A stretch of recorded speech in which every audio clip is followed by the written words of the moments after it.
Those who have not embraced India's spiritual underlying as unique, are turning their sons and daughters into the main enemy, says Yogi Rupnathji, when he is addressing all the creatures in the universe. Many people come to see Yogi Rupnathji every day, believe that they will come back with solutions of their problems that they have confirmed. Every time they ask important questions that they also careful to get those answers. Those enthusiastic questions they themselves are helpful to answer.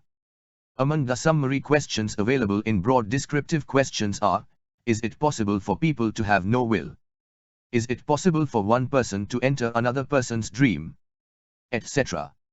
Yogi Rupnathji began to answer such innumerable questions.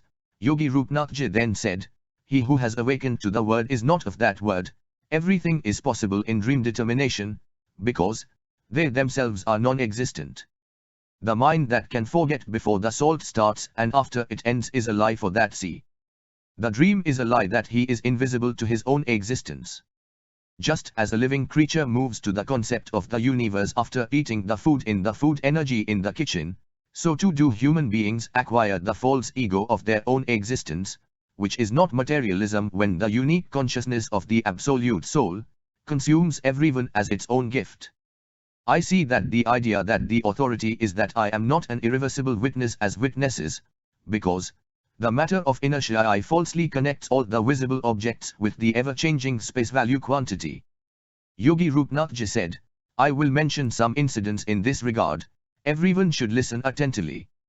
Then Yogi Rupnathji says, in the Mahabharata, when Krishna went to negotiate peace on behalf of the Pandavas with the Kauravas, he refused to eat in the house of Duryodhana.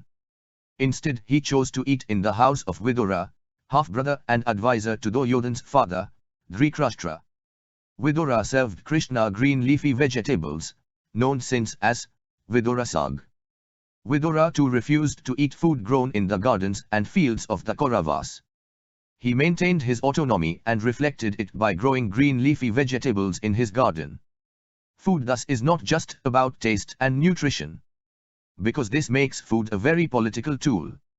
Yogi Rupnathji says, in the Ramayana, while searching for Sita who had been abducted by the demon king, Ravana, Ram encounters a tribal lady called Shabri who feeds Ram berries. She takes a bite of each fruit before offering it to Ram. Lakshman sees this as an insult, and wishes to admonish Shabri, but Ram tells him to check the reason for this action before jumping to a conclusion. Shabri says that, I want to ensure that I serve the sweetest of berries to Ram, so I need to check each one before serving it. Beneath her perceived uncouthness was pure love. That is what Ram was looking at. In the Ramayana, Ravana's brother, Kumbhakarna is described as a man who sleeps all the time and when he wakes must be fed vast quantities of food, making him a sloth and glutton. He who eats a lot of food is not worthy of respect. Perhaps that is why images of Kumbhakarna are set aflame during the festival of Dasara. Yogi Rupnathji then says, Ganesha, the elephant-headed son of Shiva, is described as a glutton. But the reason here is very different. Once, Kuber, king of Yakshas, wondered how Shiva, the ascetic, could feed his corpulent son. Let me feed you, said Kuber, as clearly your father cannot afford to do so. Ganesha accepted Kuber's invitation, went to his house, and ate all that was offered. I am still hungry, said the elephant-headed god. Kuber had to procure more food using the money in his treasury. Ganesha ate all that was served and kept asking for more. Finally Kuber fell at his feet and begged him to stop eating. You are draining me dry, he cried. Ganesha then said with a smile, any attempt to satisfy hunger will never be successful. My father, Shiva, therefore seeks to outgrow it. Yogi Rupnathji says, both the heroines of the epics, Ramayana and Mahabharata, Sita and Draupadi respectively, are considered to be great cooks. According to one retelling of the Ramayana, a crow took a piece of bread cooked by Sita and dropped it in Lanka. Ravana ate it and was driven mad with desire for Sita. This, says this retelling, is the real reason for Ravana abducting Sita. Yogi Rupnathji says, another folk retelling tells us how Kunti, the mother of the Pandavas, never shared her kitchen secrets with her daughter-in-law, Draupadi. Through food Kunti ensured her sons still came to her and were not totally smitten by their beautiful wife. But Draupadi was determined to win her way into her husband's hearts through their stomachs. She kept observing and smelling what Kunti served each of her husbands and figured out the recipe and ended up preparing the dishes, adding her own innovation, until the Pandavas craved more for Draupadi's food than Kunti's. Of Draupadi's husbands, Bhima was a glutton. When Kunti cooked rice, one half of the rice was given to Bhima and the other half was divided equally between the other 4 Pandavas and their mother. It is over food that Bhima had a violent encounter with a demon called Baka. Baka was a glutton who would attack a village and kill and eat indiscriminately. So to make peace, the village promised to send Baka each month a cartload of food with one young man or woman. Baka would eat not only the food but also the bullocks and the young man or woman who brought the food. This would satisfy him for a month, until the arrival of the next cartload. Bhima offered to save one boy of the village by volunteering to take the cart of food to Baka. His real reason was to eat the food himself. When Baka found Bhima eating the food meant for him, he was furious. A fight followed in which Bhima killed Baka. The good glutton triumphed over the nasty glutton. But when Bhima died, he was not allowed to enter paradise of the gods. He was condemned to hell for the crime of gluttony. Yogi Rupnathji then says, when the Pandavas were forced into exile into the forest by their cousins, the Kauravas, Draupadi's greatest regret was that she had lost her kitchen. As queen, she took great pride in feeding the many people who visited her palace. Now she had nothing to give. The Kauravas wanted to gloat on Draupadi's poverty and so sent a group of priests to Draupadi's house. Once Durvasa Muni visited the house of Duryodhan, the enemy cousin of Maharaja Yudhishthira. Duryodhan was intelligent enough to satisfy the Brahmana by all means, and the great Rishi wanted to give some benediction to Duryodhan. Duryodhan knew his mystic powers, and he knew also that the mystic Brahmana, if dissatisfied, could cause some havoc, and thus he designed to engage the Brahmana to show his wrath upon his enemy cousins, the Pandavas. When the Rishi wanted to award some benediction to Duryodhan, the latter wished that he should visit the house of Maharaja Yudhishthira, who was the eldest and chief among all his cousins. But by his request he would go to him after he had finished his meals with his queen, Draupadi. Duryodhan knew that after Draupadi's dinner it would be impossible for Maharaja Yudhishthira to receive such a large number of Brahmana guests, and thus the Rishi would be unknown and would create some trouble for his cousin Maharaja Yudhishthira. That was the plan of Duryodhan. Durvasa Muni agreed to this proposal, and he approached the king in exile, according to the plan of Duryodhan, after the king and Draupadi had finished their meals. On his arrival at the door of Maharaja Yudhishthira, he was at once well received, and the king requested him to finish his noontime religious rites in the river, for by that time the foodstuff would be prepared.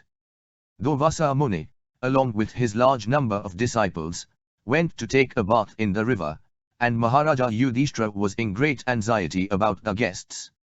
As long as Draupadi had not taken her meals, food could be served to any number of guests, but the Rishi, by the plan of Duryodhan, reached there after Draupadi had finished her meals.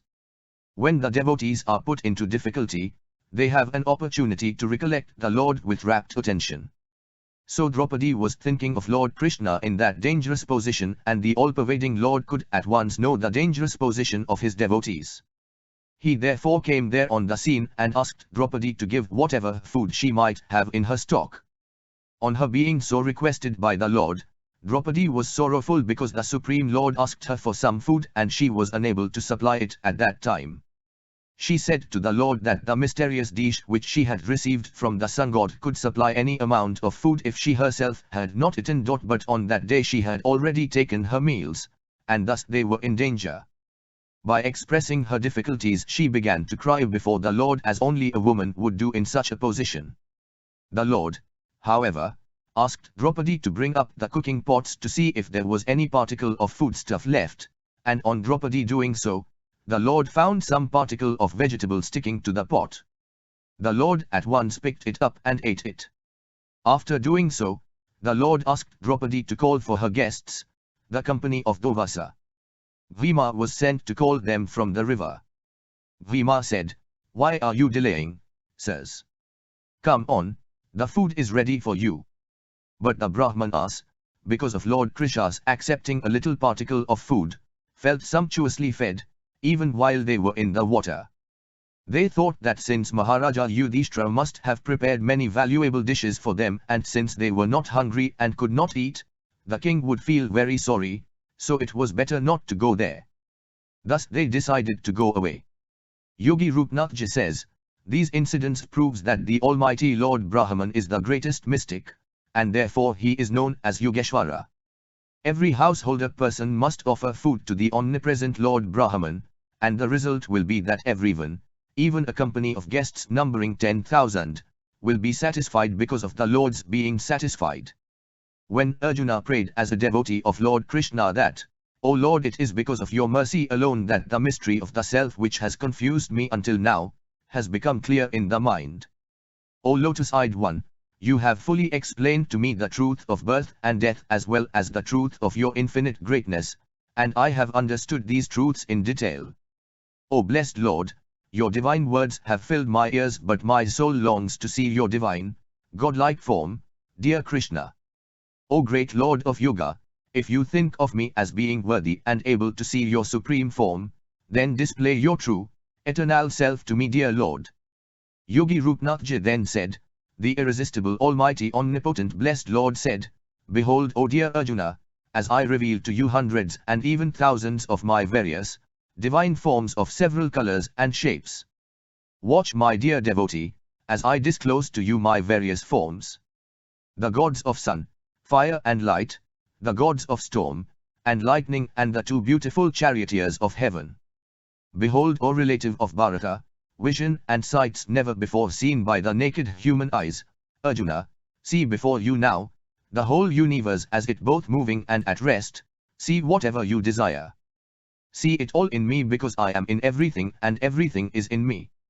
However, dear Arjuna, understand that one can only see my divine form through divine eyesight.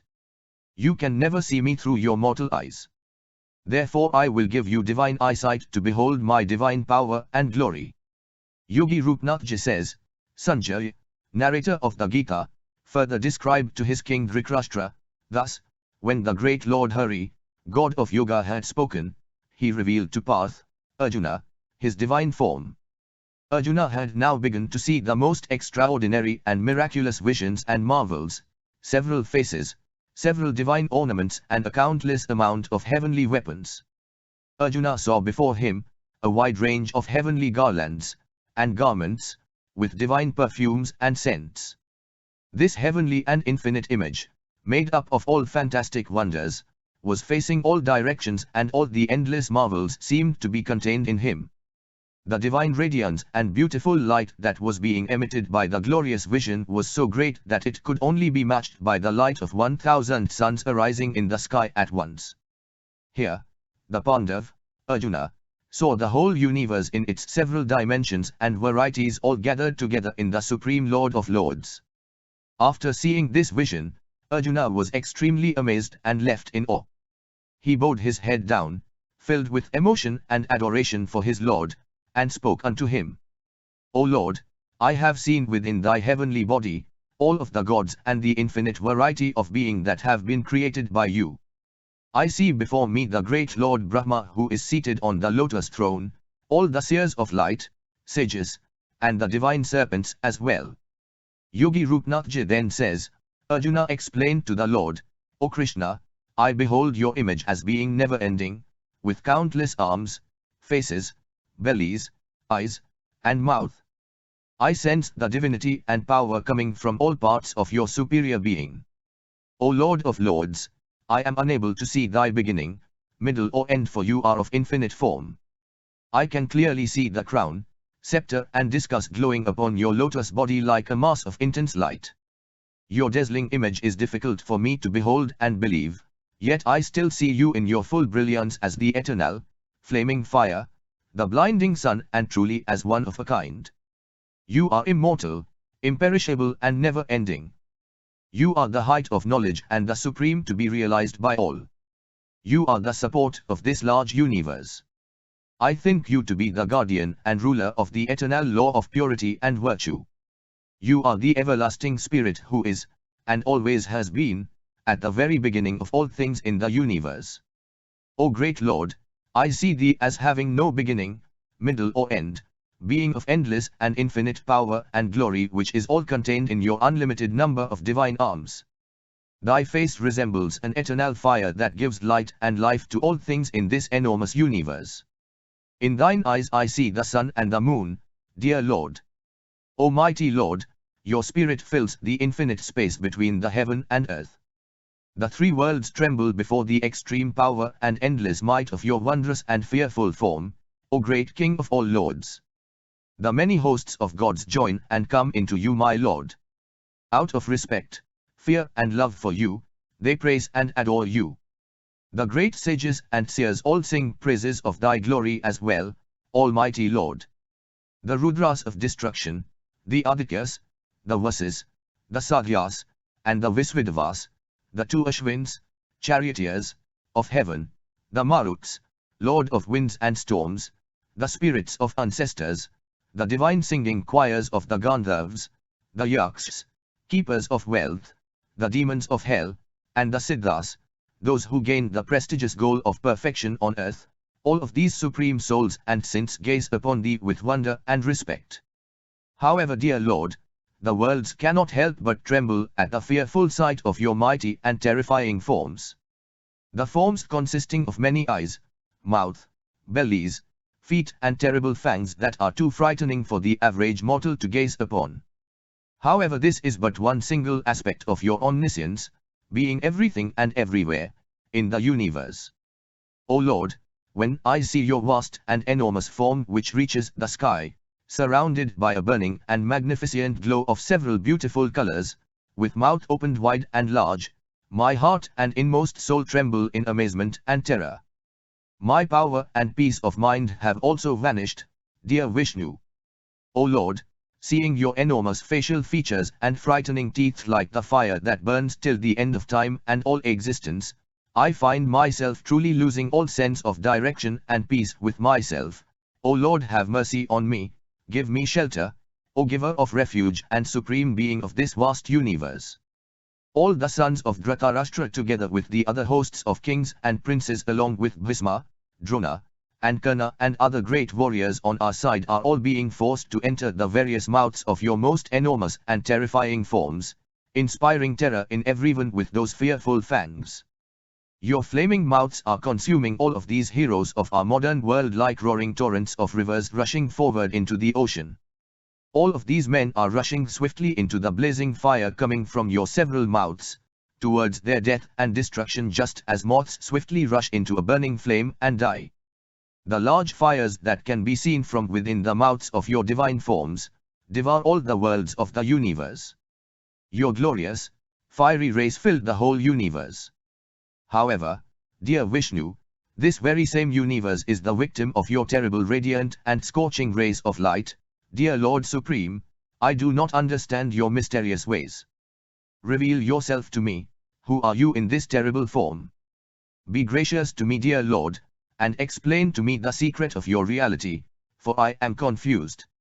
Yogi Rupnathji says, then the Almighty Omnipotent Irresistible Blessed Lord spoke, Dear Arjuna, understand that I am the all-powerful entity known as time, which destroys all beings in this universe. Even without the help of your actions, all of these warriors standing before me in the opposing armies shall cease to live.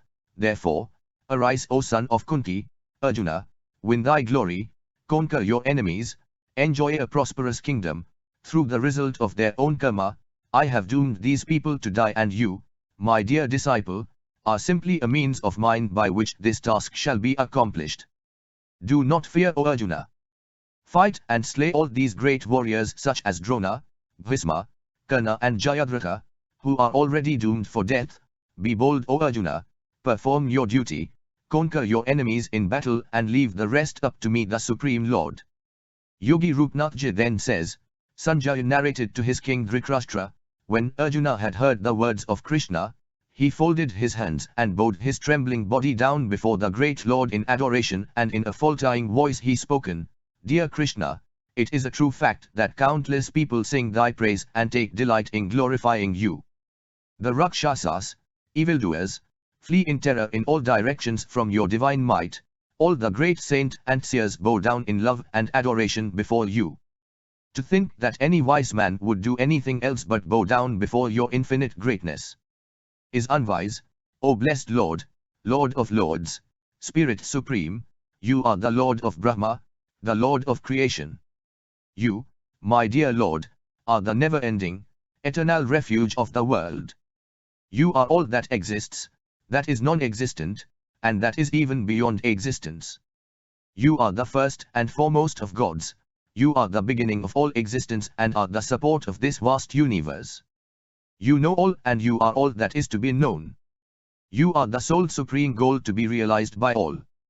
You are the eternal and omnipresent. From you alone all things have evolved, O Krishna. You are the wind, Vayu, Yam, the destroyer. You are the sea god, Varuna, the moon, Lord Sasanak, the grand king of all, Prajapati. Hail to thee, O Lord, 8,000 adorations to thee, again and again to thee everyone hails. May good prayers, adorations, and salutations come to your greatness from all directions, O mighty Lord Krishna, O Lord of all aspects of this universe, limitless in power and infinite might. You, the most superior of all, have the ominous power to penetrate all beings in this universe. You are all, dear Lord. O Madhava, Krishna. My dear comrade and Lord, for whatever I have unthinkingly said to you, ignorant of the fact that you are very much more a greater being than simply my companion in battle, for my utter ignorance or maybe out of fondness for whatsoever I have incorrectly presumed about you, for my irreverence and disrespect when alone with you or amongst companions, for making fun or teasing you at play or at rest, for all these things, dear Lord, please find it in your divine heart to forgive me for this ignorance. You are the divine Father of all, the Supreme Master. You are all that is moving and unmoving. You are the single object of worship in all the universe and the Supreme Teacher. Who is like you? Whose power exceeds and goes beyond your infinite might. I kneel before your greatness, O Lord, simply in love and adoration for you. I beg your good grace and mercy on me, O Vishnu. I plead with thee, Sri Krishna, as a friend to his friend or as a lover would to his beloved. The vision that I have seen because of your divine grace, no mortal man has seen before. At the same time, I rejoice with extreme joy and my heart trembles with fear of you, O Lord. Have mercy on me, O Lord of all the lords. Be gracious, O refuge of this universe. Please show me your human form once more. Dear Lord, I wish to see you in your human form with your lotus-colored body, crown, make and golden disc. Please, Lord of infinite arms and an endless number of forms, please show yourself to me again. Yogi Rupnathji says, the lotus-colored omnipotent irresistible almighty Lord Krishna then said, through my divine power and grace, dearest Arjuna, I have shown you the form supreme made of a divine glow, which is the infinite, endless and true form of mine from beginning of all existence. I have revealed to you, O devotee of mine, the luminous vision of me which no mortal has observed before. Yogi Rupnathji says, the blessed Lord then spoke solemnly, O Arjuna, you the greatest of Kurus alone has seen my true and supreme form. Consider yourself fortunate, for neither through the Vedas, nor through sacrifices, nor studies, nor through ceremonial rites, rituals or fearful actions of worship can a mere mortal man hope to see my supreme form. Dear Arjuna, although you have seen the true and fearful form of my greatness, you should not fear nor feel frightened of me. I shall now show you my friendly and pleasant form once more.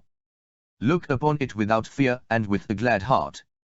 Sanjaya further recounted, having said this to Arjuna, the great Lord Vasudeva, Krishna, revealed to Arjuna his human form once more. Thus the Lord of all beings gave peace to Arjuna's fear and comforted a terrified Arjuna.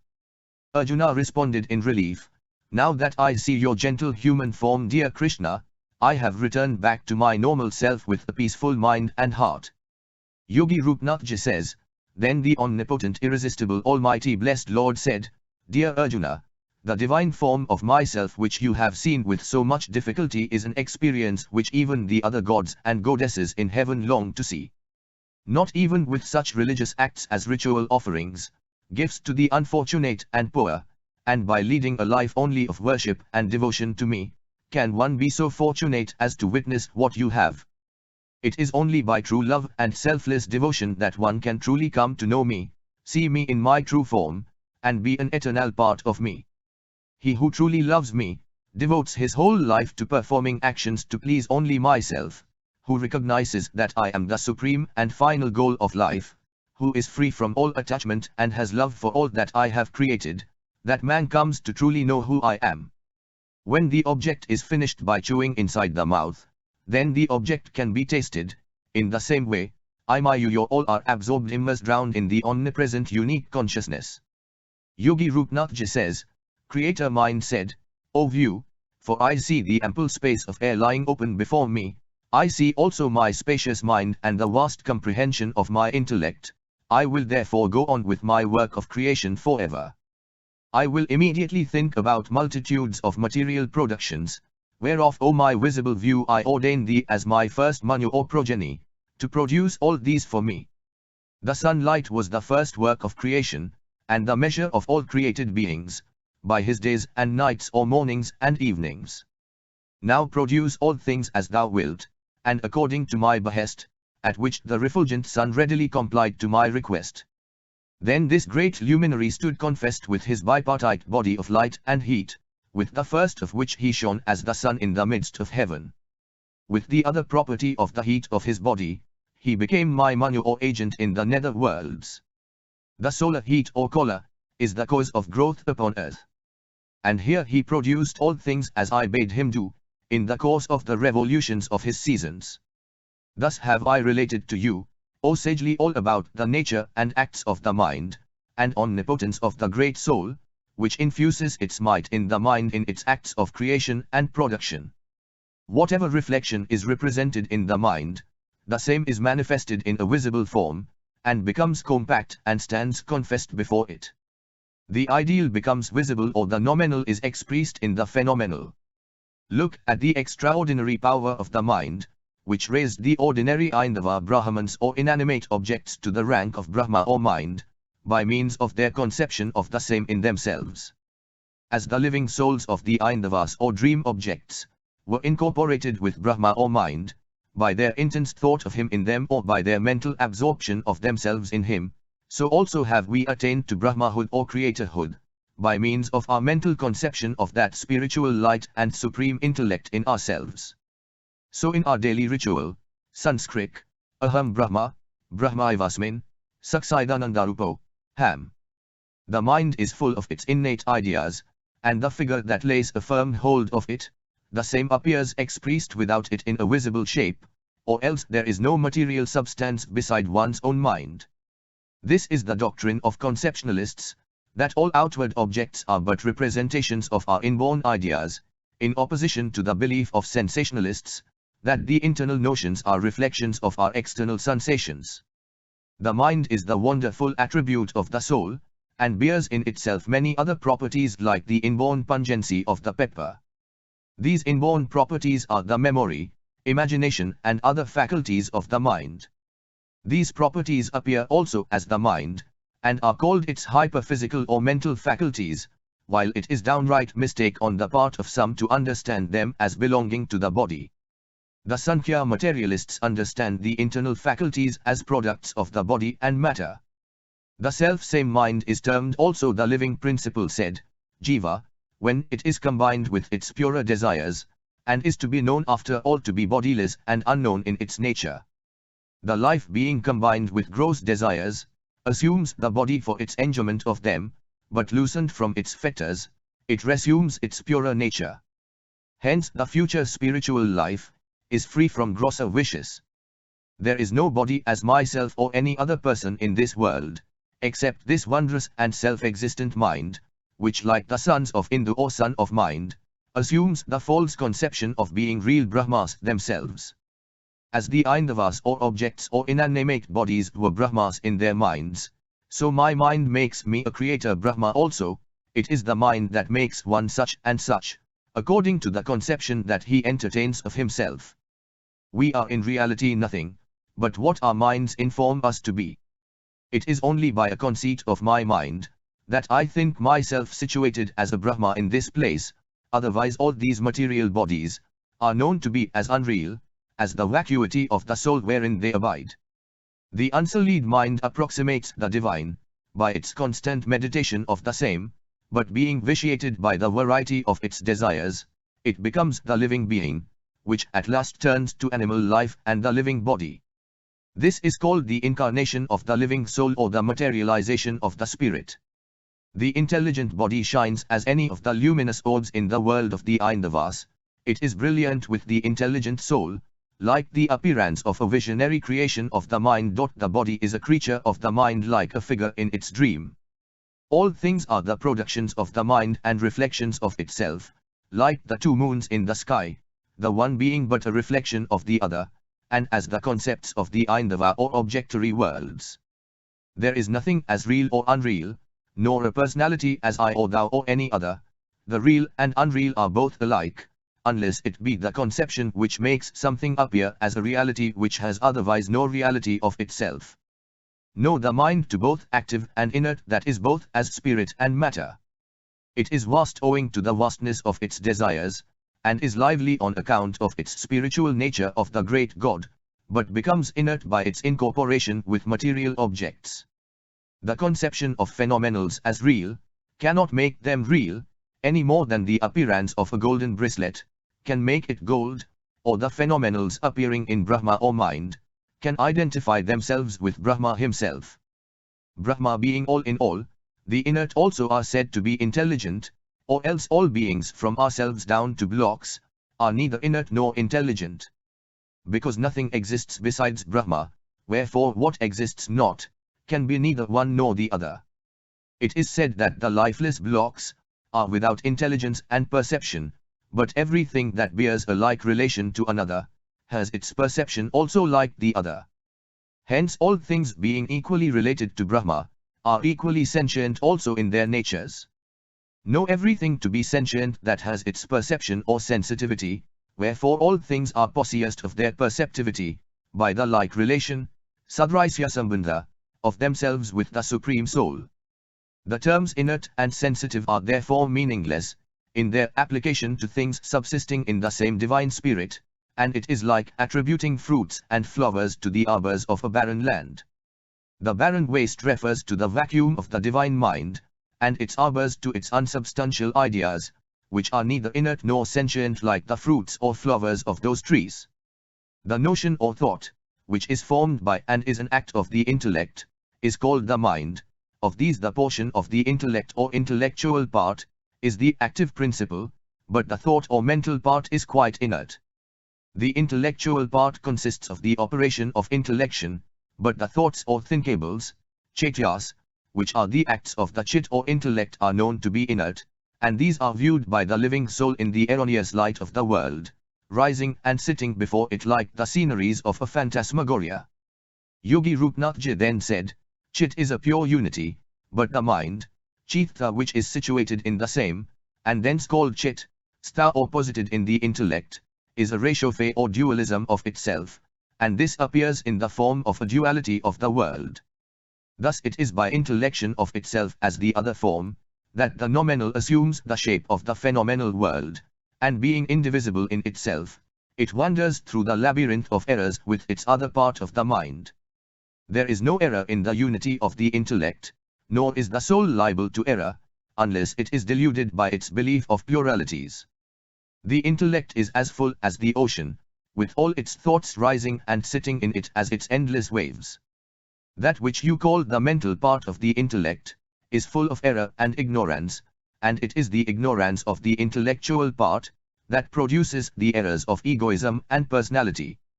There is no error of egoism or personality in the transcendental category of the divine soul, because it is the integrity of all consciousness, as the sea is the aggregate of all its waves and waters.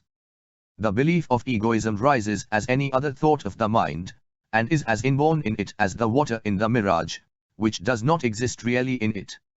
The term ego is inapplicable to the pure and simple internal soul, which being vitiated by the gross idea of its concupiscence, takes the name of ego, as the thickened coldness is called by the name of frost.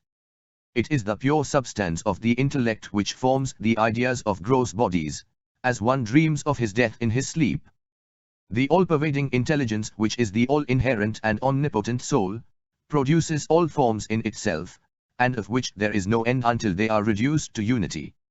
The mind manifests various appearances in the forms of things, and being of a pure ethereal form, it assumes various shapes by its intellectual or spiritual body. Let the learned abstain from the thoughts of the threefold forms of the pure intellectual, spiritual and corporeal bodies, and reflect on them as the reflections of the divine intellect in his own mind. The mind being cleansed of its darkness like the mirror of its dirt, shows the golden hue of spiritual light, which is replete with real felicity, and by far more blissful than what this earthly clod of body can ever yield. We should cleanse the mind which exists forever, rather than the body which is transient and non-existent, and as unreal as the trees in the air, of which no one takes any notice. Those who are employed in the purification of their bodies, under the impression that the body also is called the Atma or soul, in some sastra, are the atheistic Chavakas, who are as silly goats among men. Whatever one thinks inwardly in himself, he is verily transformed to its likeness, as in the instance of the Aindava Brahmans, and of Indra and Ahalya cited before. Whatever is represented in the mirror of the mind, the same appears in the figure of the body also. But as neither this body nor the egoism of anyone is lasting forever, it is right to forsake our desires. It is natural for everybody to think himself as an embodied being, and to be subject to death, while in reality it is the soul that makes the man, who is immortal owing to the immortality of the soul.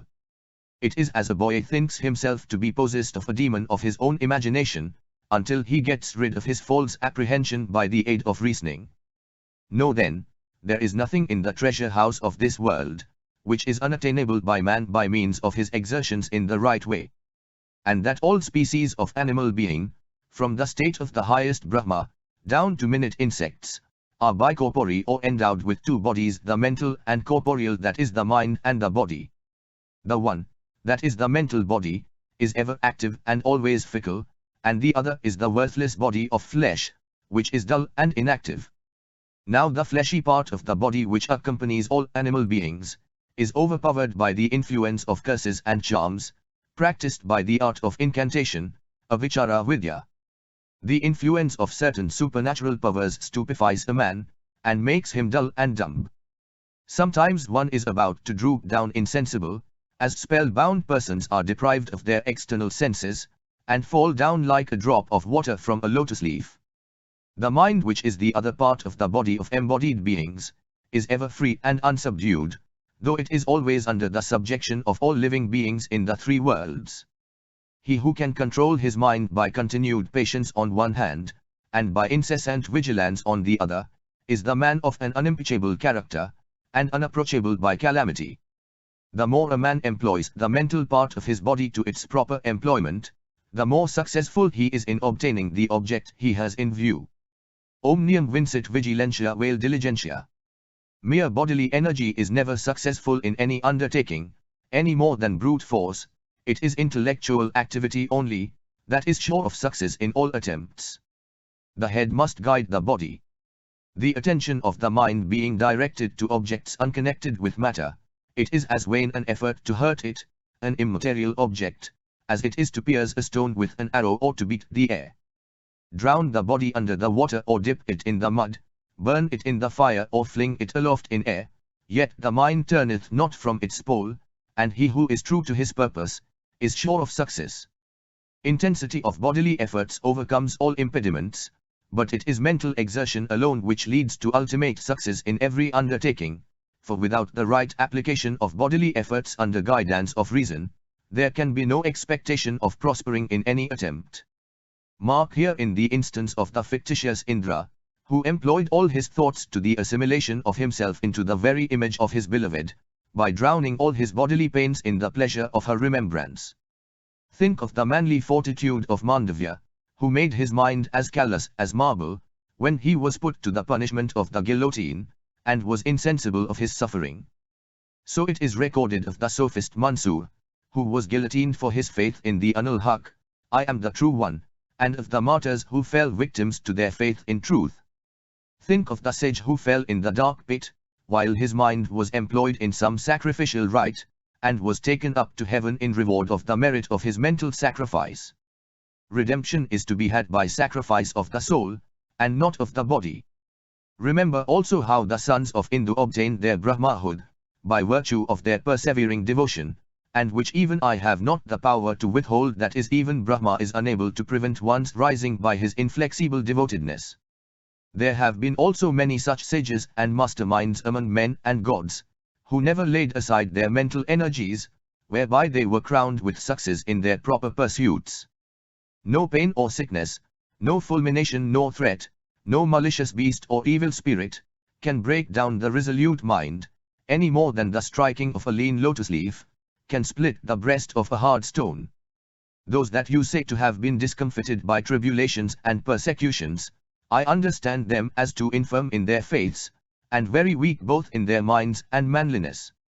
Men with heedful minds have never been entrapped in the snare of errors in this perilous world, and they have never been visited by the demon of despair, in their sleeping or waking states. Therefore let a man employ himself to the exercise of his own manly powers, and engage his mind and his mental energy to noble pursuits, in the paths of truth and holiness. The enlightened mind forgets its former darkness, and sees its objects in their true light, and the thought that grows big in the mind swallows it up at last, as the fancy of a ghost lays hold of the mind of a child. The new reflection effaces the prior impression from the tablet of the mind, as an earthen pot turning on the potter's wheel, no more thinks of its nature of dirty clay. One risen to a high rank or converted to a new creed, entirely forsakes and forgets his former state. The mind, O friends, is transmuted in a moment to its new model, as the inflated or aerated water rises high into waves and ebullitions, glaring with reflections of sunlight. Common minds are wholly occupied with thoughts of the present, forgetful of the past and careless of the future. The mind that is averse to right investigation, sees like the purblind, everything in darkness even in broad daylight, and observes by deception 2 moons for 1 in the moonshine. The uninquisitive are blind to the light of truth. Whatever the mind has in view, it succeeds soon in the accomplishment of the same. And as it does aught of good or evil, it reaps the reward of the same, in the gladness or bitterness of his soul. A roaring reflector reflects a thing in a roaring light, as a distracted lover sees a flame in the moonbeams, which makes him burn and consume in his state of distraction. This is said of distracted lovers, who imagine cooling moonbeams and sandal paste as hot as fire, and inflaming their flame of love. It is the conception of the mind that makes the salt seem sweet to taste, by its giving a flavor to the salted food for our zest and delight. It is our conception that makes us see a forest in the fog, or a tower in the clouds, appearing to the sight of the observer to be rising and falling by turns. In this manner, whatever shape the imagination gives to a thing, it appears in the same visionary form before the sight of the mind. Therefore, knowing this world of your imagination as neither a reality nor unreality, forbear to view it and its various shapes and colors, as they appear to view. Yogi Rupnathji said, I will now tell you, friends, what I was instructed of yore by Lord Brahma, or mind himself, the prime progenitor of mankind and propounder of the Vedas. From the unspeakable Brahma, there sprang all things in their undefinable ideal state, and then the Spirit of God being condensed by his will, it came to be produced of itself in the form of the mind, the volitive and creative agency of God. The mind formed the notions of the subtle elementary principles in itself, and became a personal agent with its power of volition or creative will. The same became a luminous body and was known as Brahma, the first male, Purusha or Protogonus, Prathajanya or Prathmajanita. Therefore know, my friends, This same creator mind or Brahma to be the Paramshti or situated in the Supreme, and being a personification of the will of God, is called the mind. The mind therefore known as the Lord Brahma, is a form of the divine essence, and being full of desires in itself, sees all its wills, in their ideal forms, present before it. The mind then framed or fell of itself, into the delusion, avidya, of viewing its ideal images as substantial, as one does in his delirium, and thence the phenomenal world, with whatever it contains, is said to be the work of Brahma. Thus the world proceeding in this order from the Supreme Essence, is supposed by some to have come into being from another source, of dull material particles. Doctrine of Hylotheism or the materialistic system of Sankhya philosophy. It is from that Brahma, O my dear friends, that all things situated in this concave world have come to being, in the manner of waves rising on the surface of the deep. The self-existent Brahma that existed in the form of intellect, Chit, before creation, the same assumed the attribute of egoism, Ahankara, afterwards, and became manifest in the person of Brahma. Thence called Swayambhu or self-born. All the other powers of the intellect, which were concentrated in the personality of the ego, were tantamount to those of omnipotence. The impersonal intellect and the personal ego or Brahma, are both of them equally powerful. The world being evolved from the eternal ideas in the divine intellect, manifested itself in the mind of the great Father of all, Brahma. Intellectus noster nihil intelligit sine phantasmata, it is the mind which moves and modifies them, and is the intelligence, logos word, of the One, and the manifestation of its power. The mind thus moving and modeling all things is called the Jiva living soul or nous. The scholiast says, the mind is the genus, samashti, the soul is an individual name, vyashti, of every individual living being. The mind is soul without personality, the soul is the mind of a certain being. The mind is the principle of volition, and the soul is that of animation. These living souls rise and move about in the vacuous sphere of the infinite intellect, Chidakasa. These are unfolded by the elementary particles of matter, and pass in the open space surrounded by air. They then reside in the 14 kinds of animated nature, according to the merit and demerit of their prior acts. They enter the bodies through the passage of their vital breath, and become the seeds of moving and immovable beings. They are then born of the generative organ, fetus, and are met on a sudden by the desires of their previous births, which lay waiting on them. Thus led on by the current of their wishes, they live to reap the reward or retribution of their good or bad acts in the world.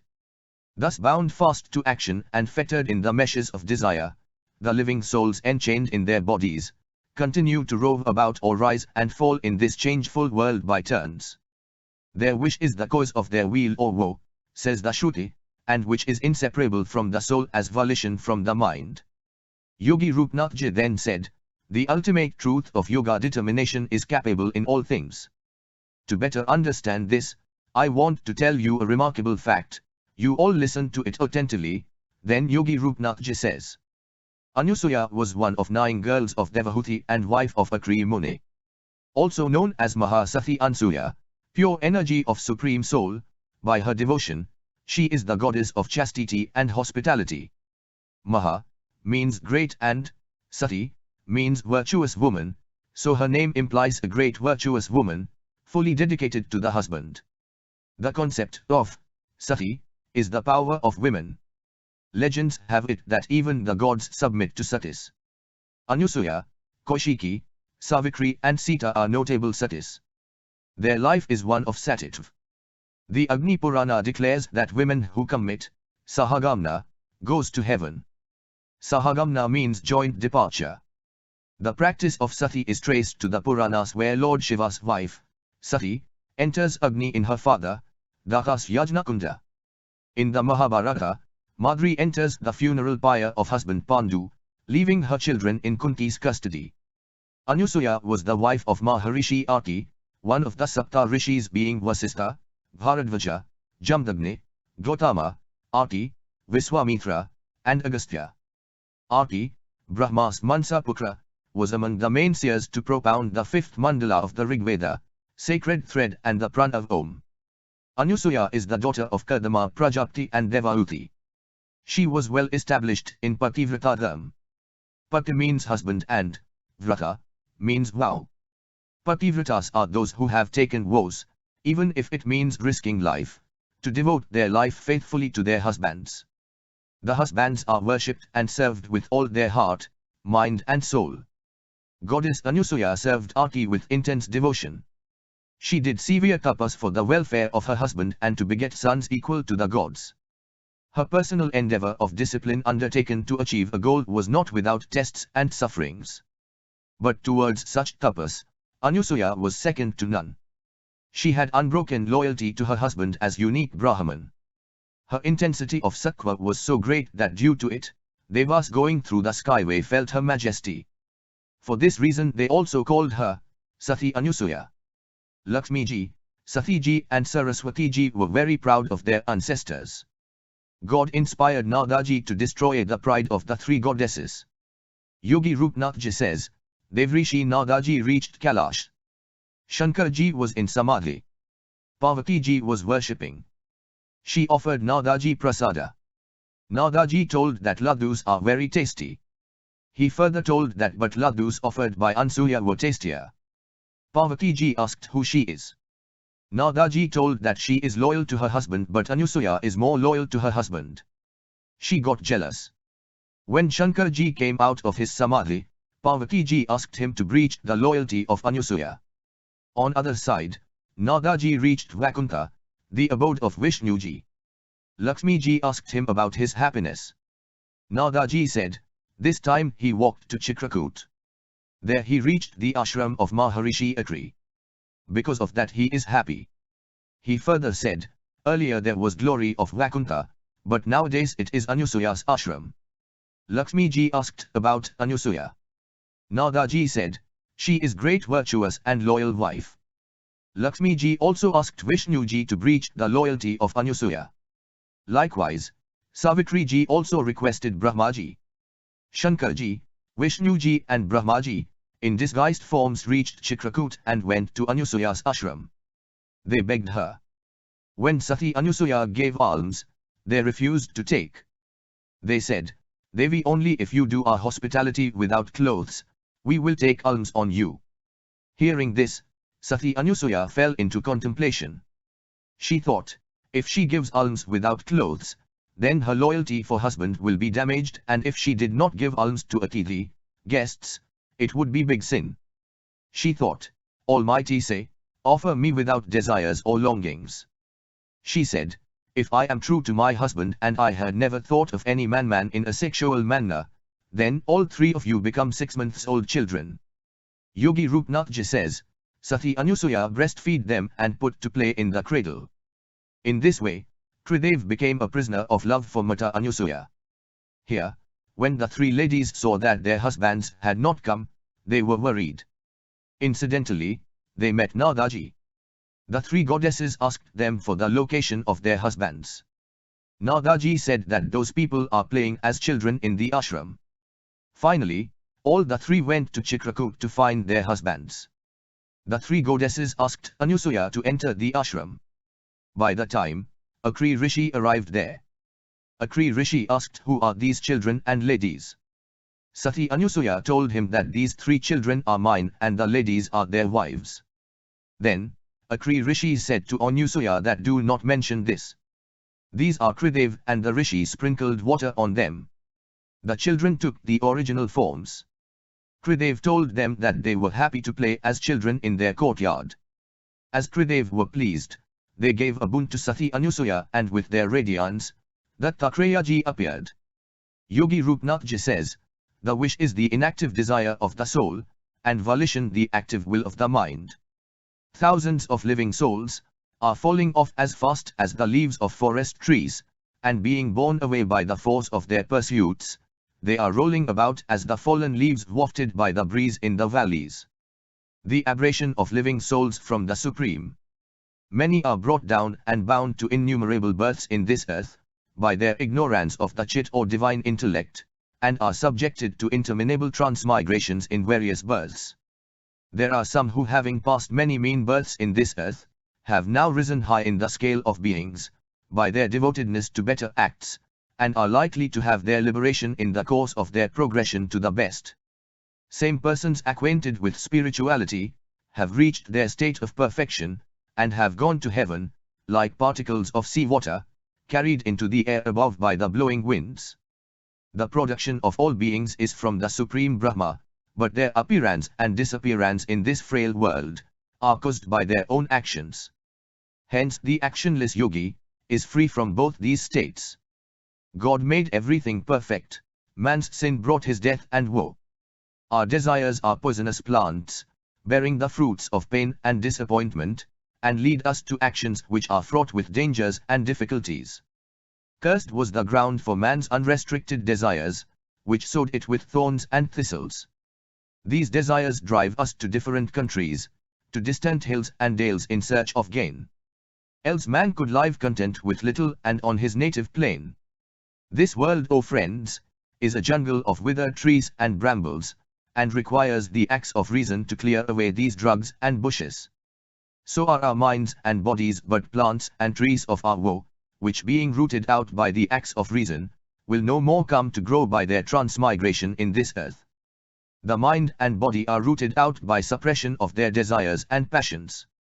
Yogi Rupnathji then said, "Hear me now relate to you, dear friends, the several classes of higher, lower and middling species of beings, and the various grades of their existence here and elsewhere in the scale of creation, that is the spontaneous production of beings suo motu, when they were not bound by karma, vipaka or acts of a prior life, to be born in any particular form or state on earth.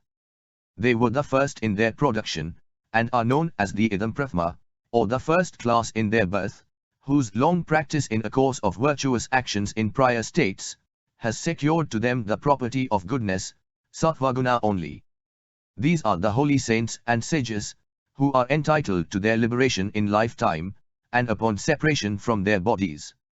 The second grade is called the guna pivari or state of sound qualities, which is attained by the prosperous, and leads them to meritorious deeds, to the acquisition of their desired objects, and their right dealing in the affairs of the world.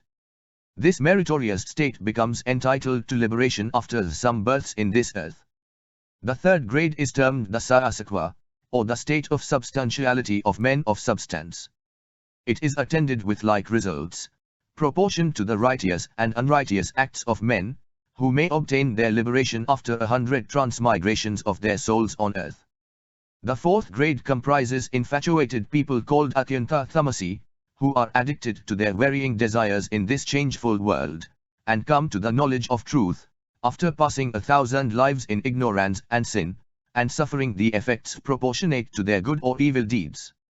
The fifth grade is composed of men of a baser nature, called Admasakwa by the wise, and who may possibly have their liberation, after a course of numberless births in different shapes and forms.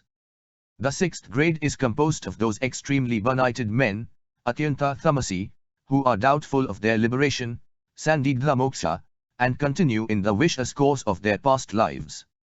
Those who after passing 2 or 3 previous births in other states, are born afterwards with the quality of gentleness, these are reckoned as the 7th grade, and are denominated the Rajshi, gentry or gentility.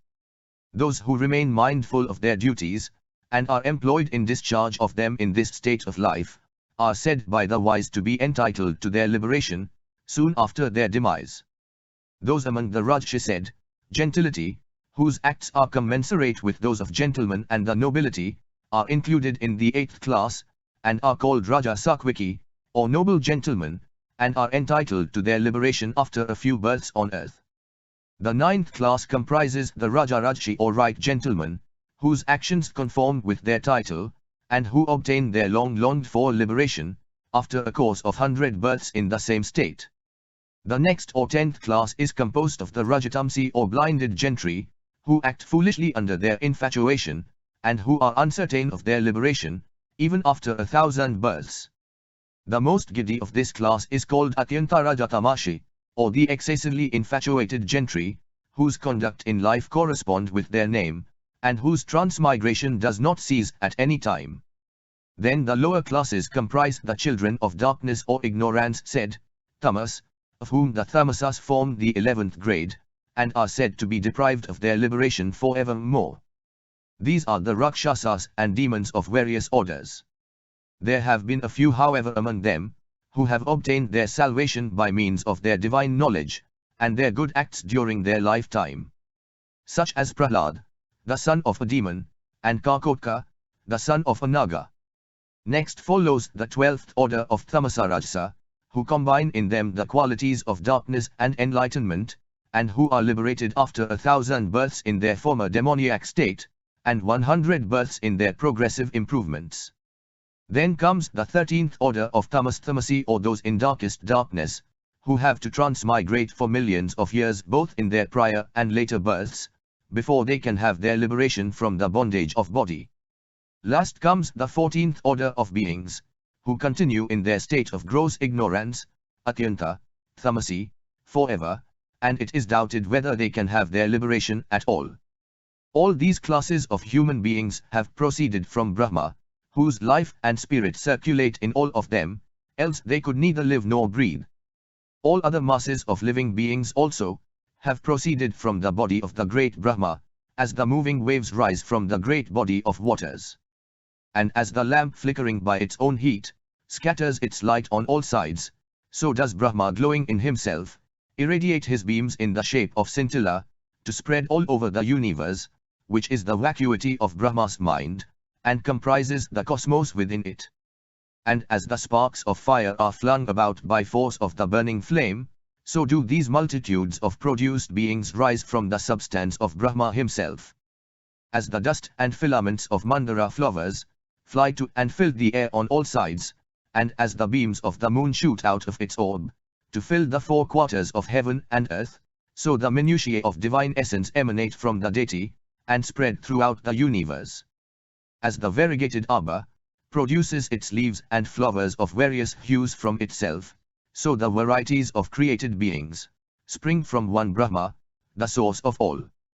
As the gold ornaments are in relation to the metal gold of which they are made, and wherein they subsist, so friends, are all things and persons in relation to Brahma, out of whom they have sprung and in whom they abide. As the drops of water are related to the pure water of the cascade, so my dear friends, are all things related to the increate Brahma, whence they issue as drizzling drops. As the air in a pot and about a basin is the same with the surrounding air of heaven, so are all individual objects the same, with the undivided spirit of the all-pervading Brahma. As the drops of rainwater, and those of water spouts, whirlpools and waves, are identical with their parent waters, so are all these phenomenal sights the same with the great Brahma, whence they spring, and wherein they exist and subside. As the mirage presents the appearance of a billowy sea, by the fluctuation of sunbeams on sand, so do all visible objects show themselves to the sight of the spectator, beside which they have no figure or form of themselves. Like the cooling beams of the moon, and the burning light of the sun, do all things shine with their different lustres derived from Brahma.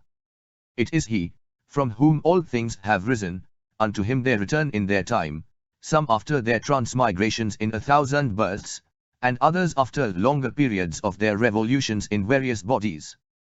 All these various forms of beings in the multiform world are moving in their respective spheres by the will of the Lord. They come and go, rise and fall, and shine in their transitory forms, like the sparks of fire, fluttering and sparkling for a moment, and then falling and becoming extinct forever. Yogi Rupnathji says, there is no difference of acts from the agent, as they have sprung together from the same source of their creator. They are the simultaneous growth of nature like flowers and their odor. The Gita says, the actor, act and its effect, are naturally united together. When human souls are freed from their desires, they are united with the Supreme Soul of Brahma, as the blueness of the sky which appears distinct to the eyes of the ignorant, is found to be joined with the clear firmament. The human soul is a shadow of the Supreme, as blueness is a shade of vacuity. Know, O friends, that it is for the understanding of the ignorant, that the living souls are said to have sprung from Brahma, when they are in reality but shadows of the same. Wherefore it is not right on the part of the enlightened to say that such and such things are produced from Brahma, when there is nothing that exists apart or separate from him on account of the unity of all existences and identity of the actor and the act. It is a mere fiction of speech to speak of the world as creation or production, because it is difficult to explain the subject and object of the lecture, without the use of such fictitious language as the actor and act, the creator and the created.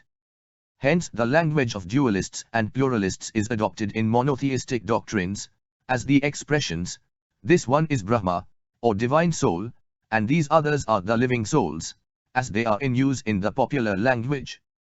It has been seen, explained, that the concrete world has sprung from the discrete Brahma, because the production of something is the same with its material cause, though it seems different from it to common understandings. Multitudes of living beings rising like the rocks of Meru and Mandara mountains, are joined with the main range from which they jut out. All are but parts of one undivided whole. Thousands and thousands of living beings are incessantly produced from their common source, like the innumerable sprigs of forest trees, filling the woodland sky with their variegated foliage. So are all creatures but offshoots of the parent tree of the Supreme Soul. An infinity of living beings will continue to spring from the same, like blades of grass sprouting from the earth below, and they will likewise be reduced to the same, like the season plants of spring, dying away in the hot weather of summer. There is no counting of the living creatures that exist at any time, and what numbers of them are being born and dying away at any moment, and like waves of water are rising and falling at each instant.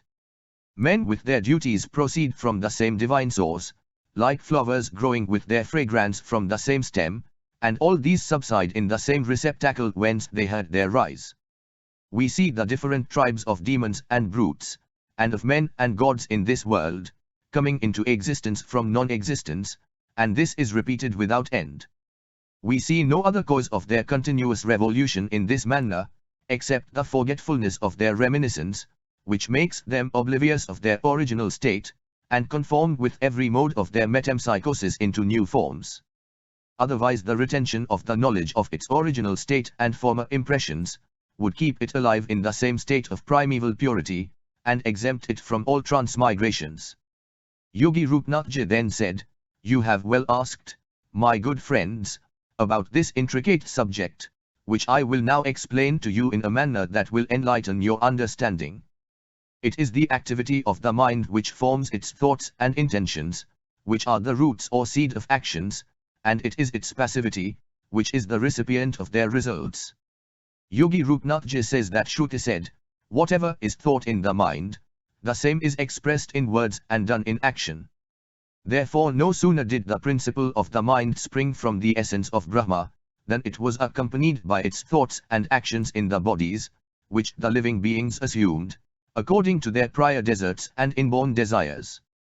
As there is no difference between the self-same flower and its fragrance, in the same manner there is no distinction of the mind from its actions which are one and the same thing. It is the exertion of bodily activity, which we call an action here, but it is well known to the wise to be preceded by a mental action, which is called its thought in the mind chitta of the chit or the thought of the thinking principle. It is possible to deny the existence of material objects, of the air and water, the hill and others, but it is impossible to deny the operations of our mental faculties, of which we have subjective evidence in ourselves. No deliberate action of the present or past life goes for nothing. All human actions and efforts are attended with their just results, to which they are properly directed. As the ink ceases to be ink, without its inky blackness, so the mind ceases to exist, without the action of its mental operations. Cessation of mental operation is attended with dissonance of thought, and quiescence of the mind is accompanied with discontinuance of actions. The liberated are free from both of these, but the unemancipate from neither, that is the liberated, are devoid of the thoughts and actions, which are concomitants with one another. The mind is ever united with its activity as the fire with its heat, and the want of either of these is attended to worldlings with the extinction of both. The mind being ever restless in itself, becomes identified with the actions proceeding from its activity. The actions also, whether good or bad, become identified with the mind, which feels their just rewards and punishments. Hence you see, my friends, the inseparable connection of the mind and acts, in reciprocating their actions and reactions upon each other. Again Yogi Rupnathji said, the mind is mere thought, and thought is the mind in motion, literally, having the property of fluctuation. Its actions are directed by the nature of the thoughts, lit according to the nature of the objects of thought, and the result of the acts is felt by everybody in his mind. The nature of the mind is known to be composed of the property of volition, which is an attribute of the infinite and almighty power of the Supreme Soul, that is, the mind is the volitive principle of the soul. The mind is known to be of the form of that self-moving principle, which determines the dubitation of men between the affirmative and negative sides, as whether it is so or not Dvikotika. That is the principle of rationality or the reasoning faculty, consisting of the two great alternatives, viz. Number 1. The principle of contradiction, or of two contradictory propositions of which one is true, and the other untrue, that is, or, is not. Number 2. Rai so determinantic, or determining by a priori reasoning, as, why so and not otherwise. The mind is known to be of the form of ego, which is ignorant of the self-manifesting soul of God, and believes itself as the subject of its thoughts and actions. The mind is of the nature of imagination, kalpana, which is ever busy in its operations, hence the inactivity of the mind is as impossible in this world, as the insapience of the sapient man. Imagination is an active faculty, representing the phenomena of the internal and external worlds. It is an operation of the mind consisting of manifold functions, such as, number 1. Of receiving by the faculty of conception. Number 2. Of retaining by the faculty of memory. Number 3. Of recalling by the power of reproductive fancy. Number 4. Of combining by productive fancy. In modern philosophy, it is the power of apprehending ideas, and combining them into new forms. As there is no difference in the essence of fire and heat, so there is no difference whatever between mind and its activity, and so betwixt the mind and soul, that is the living soul. The mind is known by many names in the same person and body, according to its various faculties and functions, its various thoughts and desires, and their manifold operations and consequences. The mind, soul and intellect taken together as the same thing, comprise all the powers of intellect and intelligence. The divine mind is said to be distributed into all souls by mistake and without any reason, since the all, to pan, is without any substance or substratum, and indivisible in its nature. It is a mere fabrication of our desires and fancies to diversify it in different persons. The divine mind, being the anima mundi, contains all within itself, and having no container of it. Whoever has set his desire in anything as if it were a reality, finds the same to be attended with the like fruit as he had expected of it. It means either that association of ideas in the mind, introducing as by accord, a train of kindred consecutive ideas, which are realized by their constant repetition, or that the primary desires of our nature, which are not factitious, but rising from our constitutions, are soon satisfied. It is the movement of the mind, which is said and perceived by us to be the source of our actions, and the actions of the mind are as various as the branches, leaves and fruits of trees.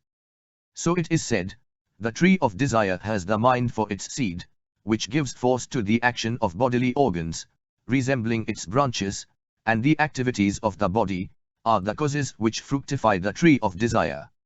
Whatever is determined by the mind, is readily brought into performance by the external organs of action, karmendriya.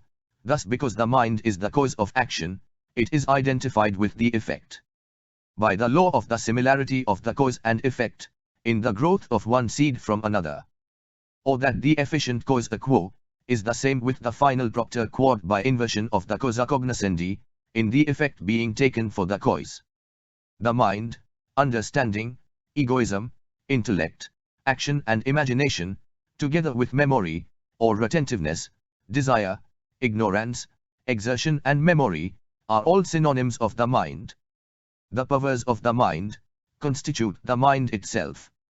So also sensation, nature, delusion and actions, are words applied to the mind for bewilderment of the understanding. Many words for the same thing, are misleading from its true meaning. The simultaneous collision of many sensations, like the Kartali Sanyuga, diverts the mind from its clear sight of the object of its thought, and causes it to turn about in many ways. Yogi Rupnathji then said, as man began to lose sight of his consciousness, and labored under suppositions about his self, it was then that he found the mind to be the waking principle within him. That is, it is after one has lost the knowledge of his conscious soul, that he thinks himself to be composed of the mind. Or it was after man's degradation from his spiritual nature, that he came to consider himself as an intellectual being with no higher power than his mental faculties, the manas, whence he derives his name as man, manva or manyunsha. When man, after considering himself and other things, comes to understand them in their true light, he is then said to have his understanding, buddhi. We understand with or by means of reason, as we say, a proposition is right by its reasons hetuvada, but not reason on anything without understanding it, as we cannot judge of a thing without knowing what it is. When man by false conception of himself, assumes a personality to him by his pride, he is called an egoist, with the principle of ego or egoism in him, causing his bondage on earth. Absolute egoism is the doubting of everything besides self-existence. Persona est rationalis naturae individua substantia. Boethius. It is called thought which passes from one object to another in quick succession, and like the whims of boys, shifts from one thing to another without forming a right judgment of any.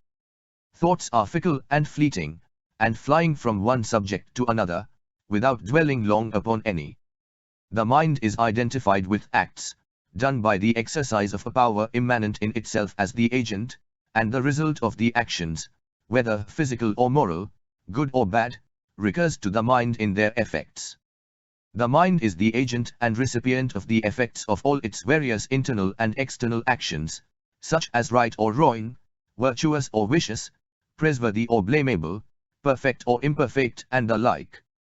The mind is termed fancy for its holding fast on fleeting fantasies by letting loose its solid and certain truths. It is also the imagination, for giving various images or to the objects of its desire, ihita kalpana. It is called Kartli Sanyuga or accidental assemblage of fancied objects. It is defined as the agglutinative and associative power to collect materials for imagination which builds upon them. The memory or retention is that power of the mind, which retains an image whether known or unknown before, as if it were a certainty known already, and when it is attended with the effort of recalling it to the mind, it is termed as remembrance or recollection. Memory is the storehouse of ideas preconceived or thought to be known before in the mind. Retention is the keeping of the ideas got from sensation and reflection. Remembrance is the spontaneous act of the mind, and recollection and reminiscence are intentional acts of the will. All these powers and acts of the mind are singly and collectively called the mind itself, as when I say, I have got it in mind, I may mean, I have it in memory, remembrance. The appetence which resides in the region of the mind, for possession of the objects of past enjoyment, as also the efforts of the mind for attainment of other things, are called its desires. Appetites or desires are common to all, and are sensitive and rational. Irascible the mind is the same as desire, as when I say, I have a mind to do a thing, I mean, I have a desire to do it. When the mind's clear sight of the light of the soul or self is obscured by the shadow of other gross things, which appear to be real instead of the true spiritual, it is called ignorance, and is another name of the deluded understanding. It is called avidya or absence of vidya or knowledge of spiritual truth. It becomes Mahavidya or incorrigible or invincible ignorance, when the manners and the mind are both vitiated by falsehood and error. The next is doubt, which entraps the dubious mind in the snare of skepticism, and tends to be the destruction of the soul, by causing it to disbelieve and forget the Supreme Spirit. To the skeptic doubts for knowledge rise, but they give way before the advance of spiritual light. The mind is called sensation, because all its actions of hearing and feeling, of seeing and smelling, thinking and enjoying, serve to delight the senses, which convey the impressions back to the mind. The doctrine that all knowledge is derived originally from senses holds the single fact of sensation as sufficient for all mental phenomena. It is the philosophy of Condillac, called dirt philosophy by Fichte. The mind that views all the phenomena of nature in the Supreme Spirit, and takes outward nature as a copy of the eternal mind of God, is designated by the name of nature itself. Because God is the natura naturans or the author of nature, and the works of nature, matter and mind, are the natura naturata. Hence the mind knowing its own nature and that of its cause, is said to be an union of both natures, and is the personality of Brahma the demiurge, who is combined of nature and mind. The mind is called Maya or magic, because it converts the real into unreal, and the unreal into real, thus showing the realities as unrealities, and the vice versa by turns. It is termed error or mistake of our judgment, giving assent to what is untrue and the contrary. The causes of error are said to be ignorance, avidya, and passions, tamas. The sensible actions are seeing and hearing, feeling, tasting and smelling, of the outward organs of sense, but the mind is the cause both of these actions and their acts. The mind moves the organs to their actions, as also feels and perceives their acts in itself. The intellect, chit, being bewildered in its view of the intellectual world, chaitiyas, manifests itself in the form of the mind, and becomes the subject of the various functions which are attributed to it. The intellect having lost its universality, and the faculty of intellection or discernment of universal propositions, falls into the faults of sensitivity and volition, by employing itself to particular objects of sense and sensible desires. Being changed into the category of the mind, the intellect loses its original state of purity, and becomes subject to 100 desires of its own making by its volitive faculty. Its abstract knowledge of general truths being shadowed by its percipience of concrete and particular gross bodies, it comes to the knowledge of numbers and parts, and is overwhelmed by the multiplicity of its thoughts and the objects of its desires. That is, having lost the knowledge of the universal whole and discrete numbers, the mind comes to know the concrete particulars only. It is variously styled as the living principle and the mind by most people on earth, but it is known as intellection and understanding, chitta and buddhi, by the wise. The intellect, being depraved by its falling off from the sole supreme soul, is variously named by the learned according to its successive phases and functions, owing to its being vitiated by its various desires, and the variety of their objects. Yogi Rupnathji then said, "The mind, O friends, is neither a gross substance nor an intelligent principle altogether. It is originally as intelligent as the intellect, but being sullied by the evils of the world and the passions and desires of the body, it takes the name of the mind. From its minding of many things. The intellect, chit, which is the cause of the world, is called the chitta or heart, when it is situated in the bosom of sentient bodies, with all its affections and feelings, avilam. It then has a nature between goodness and badness, by reason of its moral feelings and bad passions. When the heart remains without a certain and uniform fixity to its purpose, and steadiness in its own nature, it feels all the inner changes with the vicissitudes of the outer world, and is as a reflector of the same. Nathji says, the fluctuations of the heart cause the vicissitudes of the world. But how can the heart be subjective, and the world the objective? Is the heart author of its feelings without receiving them from without? Yes. The intellect, hanging between its intelligence and gross objects, takes the name of the mind, when it is vitiated by its contact with outward objects. When the action of the intellect or the faculty of intellection is vitiated by sensitivity, and becomes dull by reason of its inward dross, it is then styled the mind, which is neither a gross material thing, nor an intelligent spiritual principle. The intellectual principle is variously designated by many such names, as the mind, the understanding, the ego, and the living soul or principle of animation. The mind bears its different appellations according to the variety of its functions, just as an actor in the theatre appears under different names and garbs of the dramatic personages on the stage. The world is a stage, where one man acts many parts. As a man passes under many titles, according to his various occupations and professions, so the mind takes different appellations according to the various operations of its nature.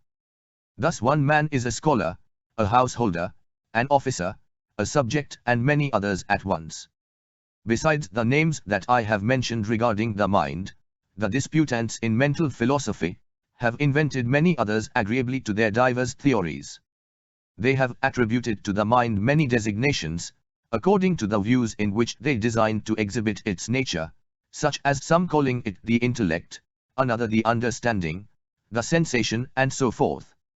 One takes it as dull matter, and another as the living principle, someone calls it the ego, while others apply the term understanding to it. As Manas or Manu is the father of and of the same nature with all mankind, so is the mind Manas or mens, similar in its nature and names with every one and all its operations. I have told you, friends, that egoism, mind and the light of understanding, together with the volition of creation, are but different properties of the one and same internal principle. Ego, the subjective, mind, the motive, understanding, the thinking, and the volitive powers, all relate to the same soul. All these are different faculties having the one and same common root, the one universal soul. The Nyaya philosophy has taken the mind in different lights according to its own view of them, and so the Sankhya system explains the perception and senses in a way peculiar to itself. Namely, the Nyaya says, the ego to be a dravya or substance, the living soul as God, the mind a sensitive particle and internal organ, and understanding as a transitory property of the mind. The Sankhya has the understanding as a product of matter, and egoism a resultant of the same, and the mind as the 11th organ of sense. In this manner are all these terms taken in very different acceptations, by the different systems of Mimsa, Vaiseshika, Arhata and Buddhist philosophy. The Pancharakra and some other systems have given them particular senses disagreeing with one another. The identity of the mind and the soul Atma. All these various doctrines, arising at different times and in distant countries, lead at last to the same Supreme Being, like the very many different ways, leading their passengers to the same imperial city. All systems of philosophy, like every scheme of religion and its different sects and schisms, lead their followers to the same truth of one superintending power or deity. It is ignorance of this supreme truth or misunderstanding of the discordant doctrines that causes the votaries of different systems and sects to carry on an endless dispute among themselves with bitter acrimony. All party contentions are but effects of ignorance of the various terminology bearing the same sense. The disputants maintain their particular positions by their respective dogmatism, just as passengers persist in their accustomed paths as the best suited to them. Bias has a stronger basis in the mind and has a faster hold of the human heart than the best reason and the surest truth. They have spoken falsely, whose words point out everything as the fruit of our acts, and direct mankind only to the performance of their actions. It is according to the various prospects that men have in view, that they have given their reasons in their own ways. Ask of the learned are blind, this bids you shun, and that to love mankind. The mind receives its various names from its different functions, as a man is called a Snatka or early bather, and a data, donor, from his acts of sacred ablutions and religious gifts. As the actor gets his many titles, according to the several parts which he performs, so the mind takes the name of a jiva or living being, from its animation of the body and its desires. The mind is repeatedly said to be the animating and volitive principle. The mind is said to be the heart also, which is perceived by everybody to reside within himself. A man without the heart has no feeling nor sensation. It is the heart which feels the inward pleasure or pain, derived from the sight or touch, hearing or smelling, and eating and drinking of pleasurable and painful things. As the light shows the colors of things to the sight, so the mind is the organ that reflects and shows the sensations of all sensible objects in the cranium and sensory. Know him as the dullest of beings, who thinks the mind to be a dull material substance, and whose gross understanding cannot understand the nature of the intellect.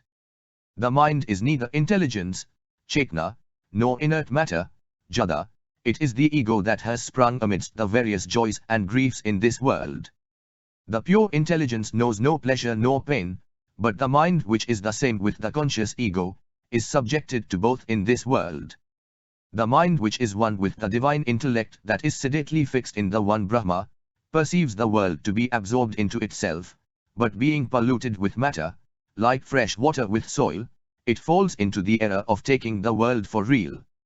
The clear mind, like clear water, is unsullied with the soil of the material world, but the vitiated mind, like foul water, is full of the filth of worldliness. Know, friends, that neither the pure immaterial intellect, nor gross matter as the inert stone, can be the cause of the material world. The spirit cannot produce matter, nor can dull matter be productive of itself. Know then, O dear friends, that neither intelligence nor inertia is the cause of the world. It is the mind that is the cause of visible objects, as it is the light which unfolds them to the view. Intelligence is the knowledge of the self-evident, and not their cause. For where there is no mind, there is no perception of the outer world, nor does dull matter know of the existence of anything, but everything is extinct with the extinction of the mind. A dead body, like a dull block, is insensible of everything. The mind has a multiplicity of synonyms, varied by its multifarious avocations, as the one continuous duration undergoes 100 homonyms, by the variations of its times and seasons. If egoism is not granted to be a mental action, and the sensations be reckoned as actions of the body, yet its name of the living principle answers for all the acts of the body and mind. Egoism, or knowledge of the self, is attributed to the soul by some schools of philosophy, and sensations are said to be corporeal and nervous actions, yet the moving and animating power of the mind must account for all bodily and mental actions. Whatever varieties are mentioned of the mind, by the reasonings of different systems of philosophy, and sometimes by the advocates of an opinion, and at others by their adversaries, they are neither intelligible nor distinguishable from one another, except that they are all powers of the self-same mind, which, like the profluent sea, pours its waters into innumerable outlets. As soon as men began to attribute materialistic powers and force to the nature of the pure, immaterial, consciousness, they fell into the error of these varieties of their own making. As the spider lets out its thread from itself, it is in the same manner that the inert has sprung from the intellect, and matter has come into existence from the ever-active spirit of Brahma. The Shruti says, everything comes out of the spirit as the thread from the spider, the hairs and nails from the animal body, and as rocks and vegetables springing from the earth. It is ignorance of the said Shruti that has introduced the various opinions concerning the essence of the mind, and hence arose the various synonymous expressions, significant of the intellect among the opponents.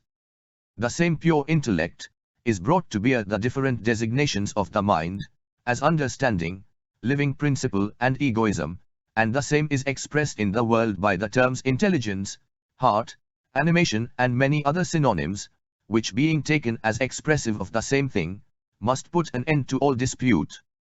So all metaphysical disputes owe their origin to the difference of terminology. Then Yogi Rupnathji answered said, the mind, as already said, having assumed a substantial form, manifested itself in the form of water in the mirage, raised by the shining blaze of its own light. This passage embodies both theories, that light was the first work of God, and the Spirit of God moved on the surface of the waters. Ora Elohim Merhapikakefi Pine Almem. Genesis. Apa Iva Sasajadan. Manu. The mind became amalgamated, identic, with the contents of the world, in the spirit of Brahma, now showing itself in the form of man, and now appearing as a god, that is the mind reflected on these images which were evolution of itself in itself, because the thought or product of the mind was of the same substance with itself. This accords with the pantheistic doctrine, that God and nature are one substance, and the one is a modification of the other. Somewhere he showed himself as a demon, and at another place like a yaks, yaka, here he was as a Gandharv, and there in the form of a Kinnara. All these were the ideal manifestations of the divine mind.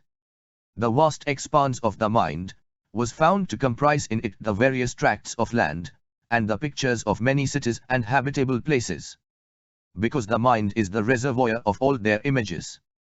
Such being the capacity of the mind, there is no reckoning of the millions of bodies, which are contained in it, like the woods and plants in a forest. All those are not worth our consideration in our inquiry about the mind. They are as useless to the psychologist as botany is to the geologist. It was this mind which spread out the world with all its contents, beside which there exists not but the Supreme Spirit. The mind is the container of the archetypes of the ectopal world, or the recording power of knowledge, but the Supreme Soul is the disembodied self-consciousness, having the principle of volition or will, while the spirit is the animating faculty of the soul. The soul is beyond every category, it is omnipresent and the substratum of all existence, and it is by the power of this soul, that the mind doth move and manifest itself.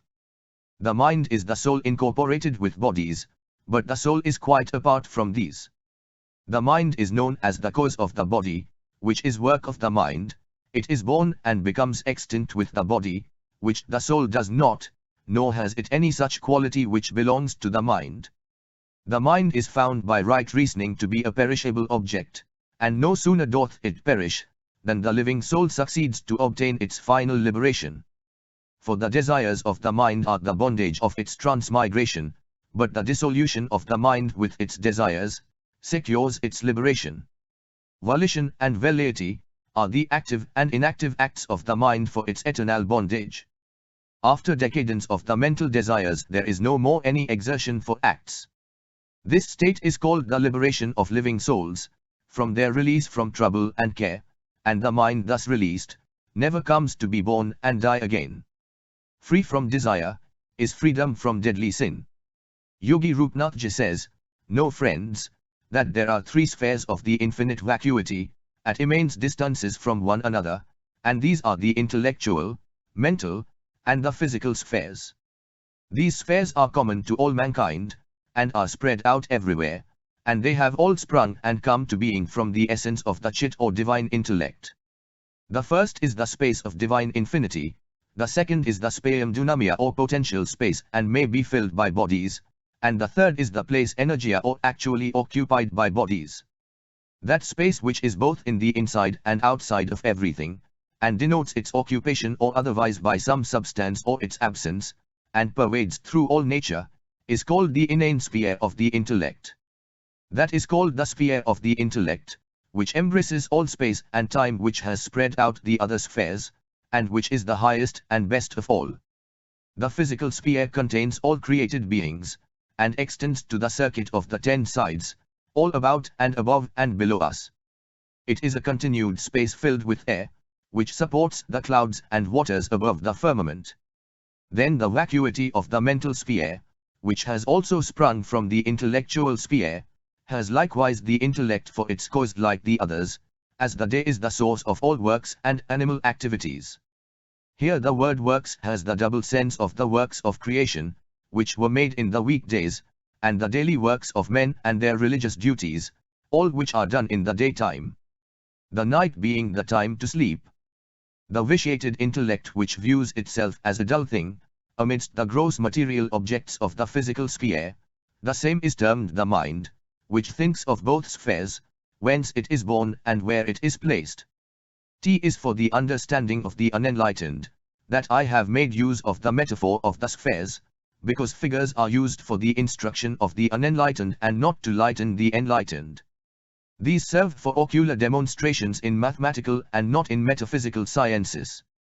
In the intellectual sphere, you will see one supreme Brahma, filling its whole space, and being without parts or attributes, and intelligible only to the enlightened. The ignorant require to be instructed in appropriate words and precise language, showing the demarcation between monotheism and ditheism, which is unnecessary for the instruction of the enlightened.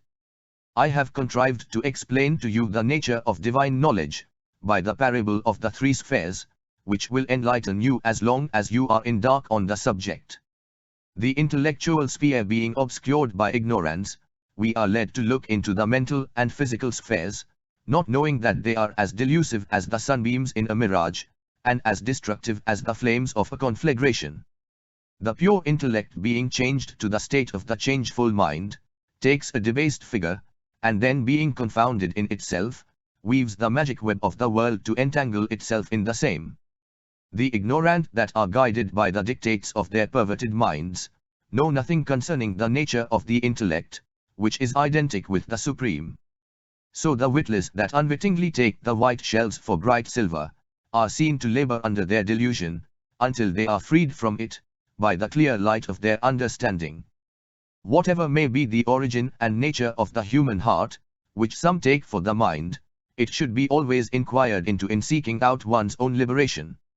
The heart called Antahkarana, an inner organ, is often supposed as the same with the mind. Its cravings after worldliness are to be suppressed under its longing for liberation from worldly cares.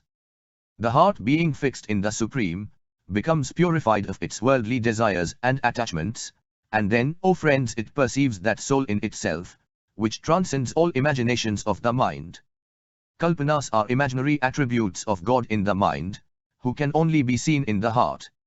It is the province of the heart, to secure the sedateness of the world in itself, and it lies in the power of the heart, either to make its bondage or get its freedom, from the desires and troubles of the world. On this subject there hangs a curious tale relating the legend of the heart, which was revealed to me of yore by Brahma himself, and which I will now relate to you friends, if you will listen to it with attention. Here is a long, open and dreary desert Ramtavi by name, which was quite still and solitary and without an inhabitant in it, and so vast in its extent, as to make a pace of a league of it. Or rather to make a league of a pace of it. There stood a man of a terrific and gigantic figure in it, with a sorrowful visage and troubled mind, and having 1,000 arms and 1,000 eyes. He held many clubs and maces in all his manifold arms, with which he was striking his own back and breast, and then running away in this direction and that, as if for fear of being caught by someone. Then having struck himself fast and hard with his own hands, he fled afar 100 leagues for fear of being laid hold by somebody. Thus striking and crying and flying afar on all sides, he became tired and spent, and lank in his legs and arms. He fell flat with his languid limbs in a large blind pit, amidst the deep gloom of a dark night, and in the depth of a dire dark cave, from which he could not rise. After the lapse of a long time, he scrambled out of the pit with difficulty, and again continued to run away, and strike himself with his own hands as before.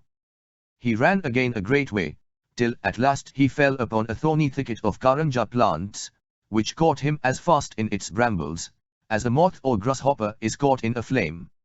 He with much difficulty extricated himself from the prickles of the karanjafas, and began again to beat himself as before, and run in his wonted course as usual.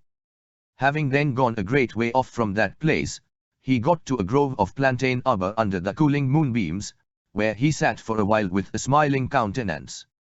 Having then come out of the plantain grove, he went on running and beating himself in his usual way. Owing again a great way in his hurriness, he fell down again in a great and darksome ditch, by being exhausted in all his limbs and his whole body. Rising from the ditch, he entered a plantain forest, and coming out from that spot, he fell into another ditch and then in another karanja thicket. Thus he was falling into one ditch after rising from a thorny furze, and repeatedly beating himself and crying in secret. I beheld him going on in this way for a long time, and then I with all my force, rushed forward and stopped him in his way. I asked him said, "Who are you, sir, and why do you act in this manner? What business have you in this place, and why do you wail and trouble yourself for nothing?" Being thus asked by me, "O friends," he answered me saying, "I am nobody, O sage, nor do I do any such thing as you are telling me about. I am here stricken by you, and you are my greatest enemy. I am here beheld and persecuted by you, both to my great sorrow and delight." Saying so, he looked sorrowfully into his bruised body and limbs, and then cried aloud and wept a flood of tears, which fell like a shower of rain on the forest ground. After a short while he ceased from his weeping, and then looking at his limbs, he laughed and cried aloud in his mirth. After his laughter and loud shouts were over, hear, O friends, what the man next did before me. He began to tear off and separate the members of his big body, and cast them away on all sides. He first let fall his big head, and then his arms, and afterwards his breast and then his belly also. Thus the man, having severed the parts of his body one after another, was now ready to remove himself elsewhere with his legs only, by the decree of his destiny.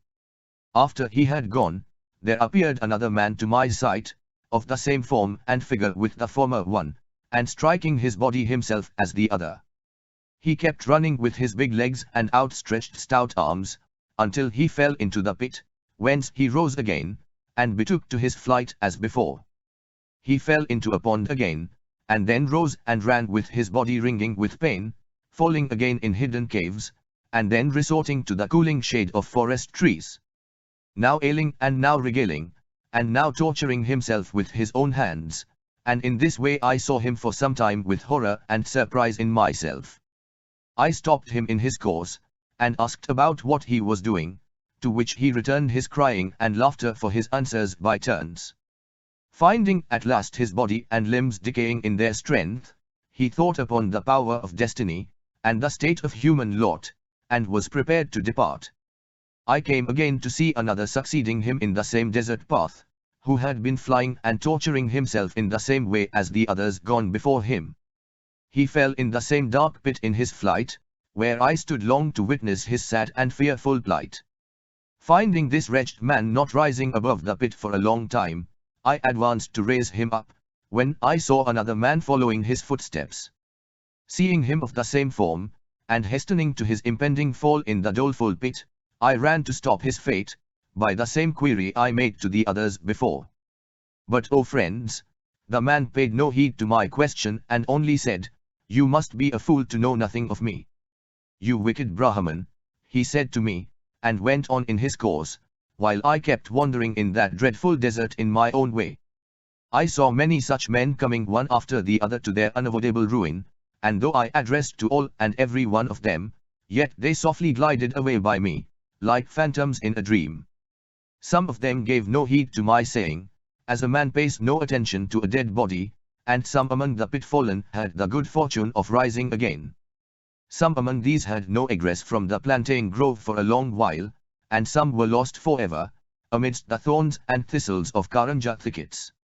There were some pious persons among them, that had no place for their abode, though that great desert was so very extensive as I have told you already, and capable of affording habitations for all and many more of them.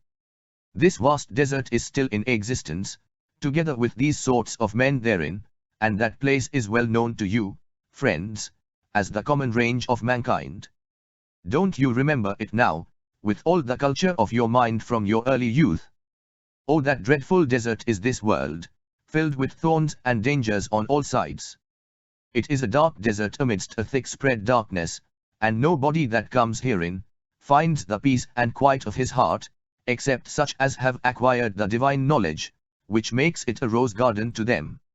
Yogi Rupnathji then said, "Attend, O my friends, and I will tell you all, that great desert is not distant nor different from this wilderness of the world. That which bears the name of the world, is a deep and dark abyss in itself. Its hollowness is unfathomable and unfordable, and its unreality appearing as reality to the ignorant, is to be known as the great desert spoken of before. The true reality is obtainable by the light of reason only, and by the knowledge of one object alone. This one is full without its union with any other, it is one and only by itself. The big-bodied men, that you beheld wandering therein, know them to be the minds of men, and bound to the miseries of the world. Their observer was reason personified in myself, and it was I only and no other person, that could discern the folly of their minds by my guiding reason. It is my business to awaken those drowsy minds to the light of reason, as it is the work of the sun to open the lotus buds to bloom, by his enlivening rays. My counsels have prevailed on some minds and hearts, which have received them with attention, and have turned them away from earthly broils, to the way of true contentment and tranquility.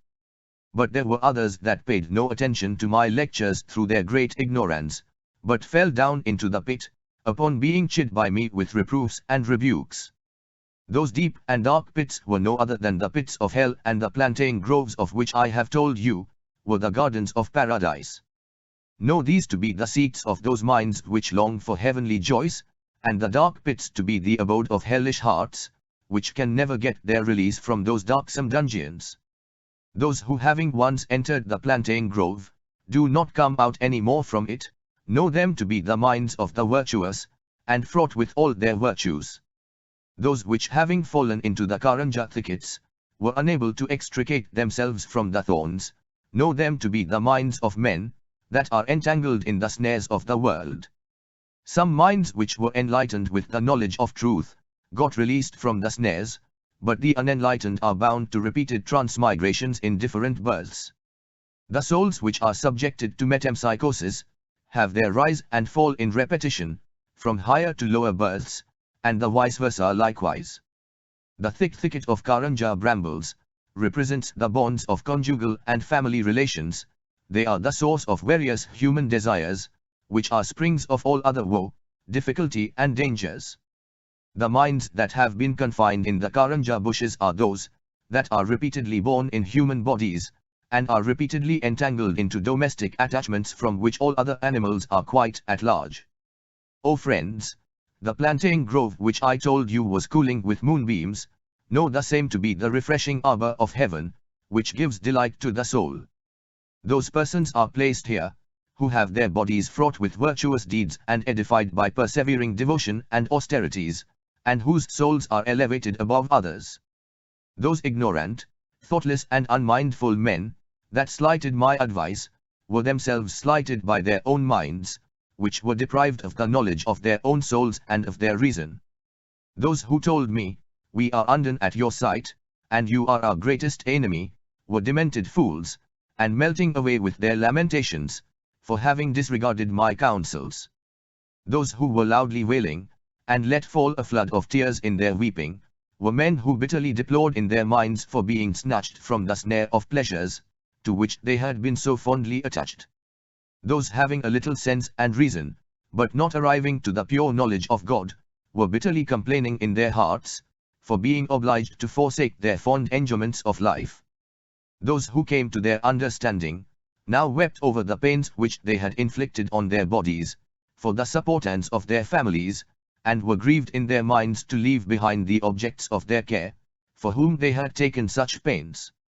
The minds that had some light of reason, and had not yet arrived to divine knowledge, were still sorrowing for having to leave behind their own bodies, wherein they had their late abode.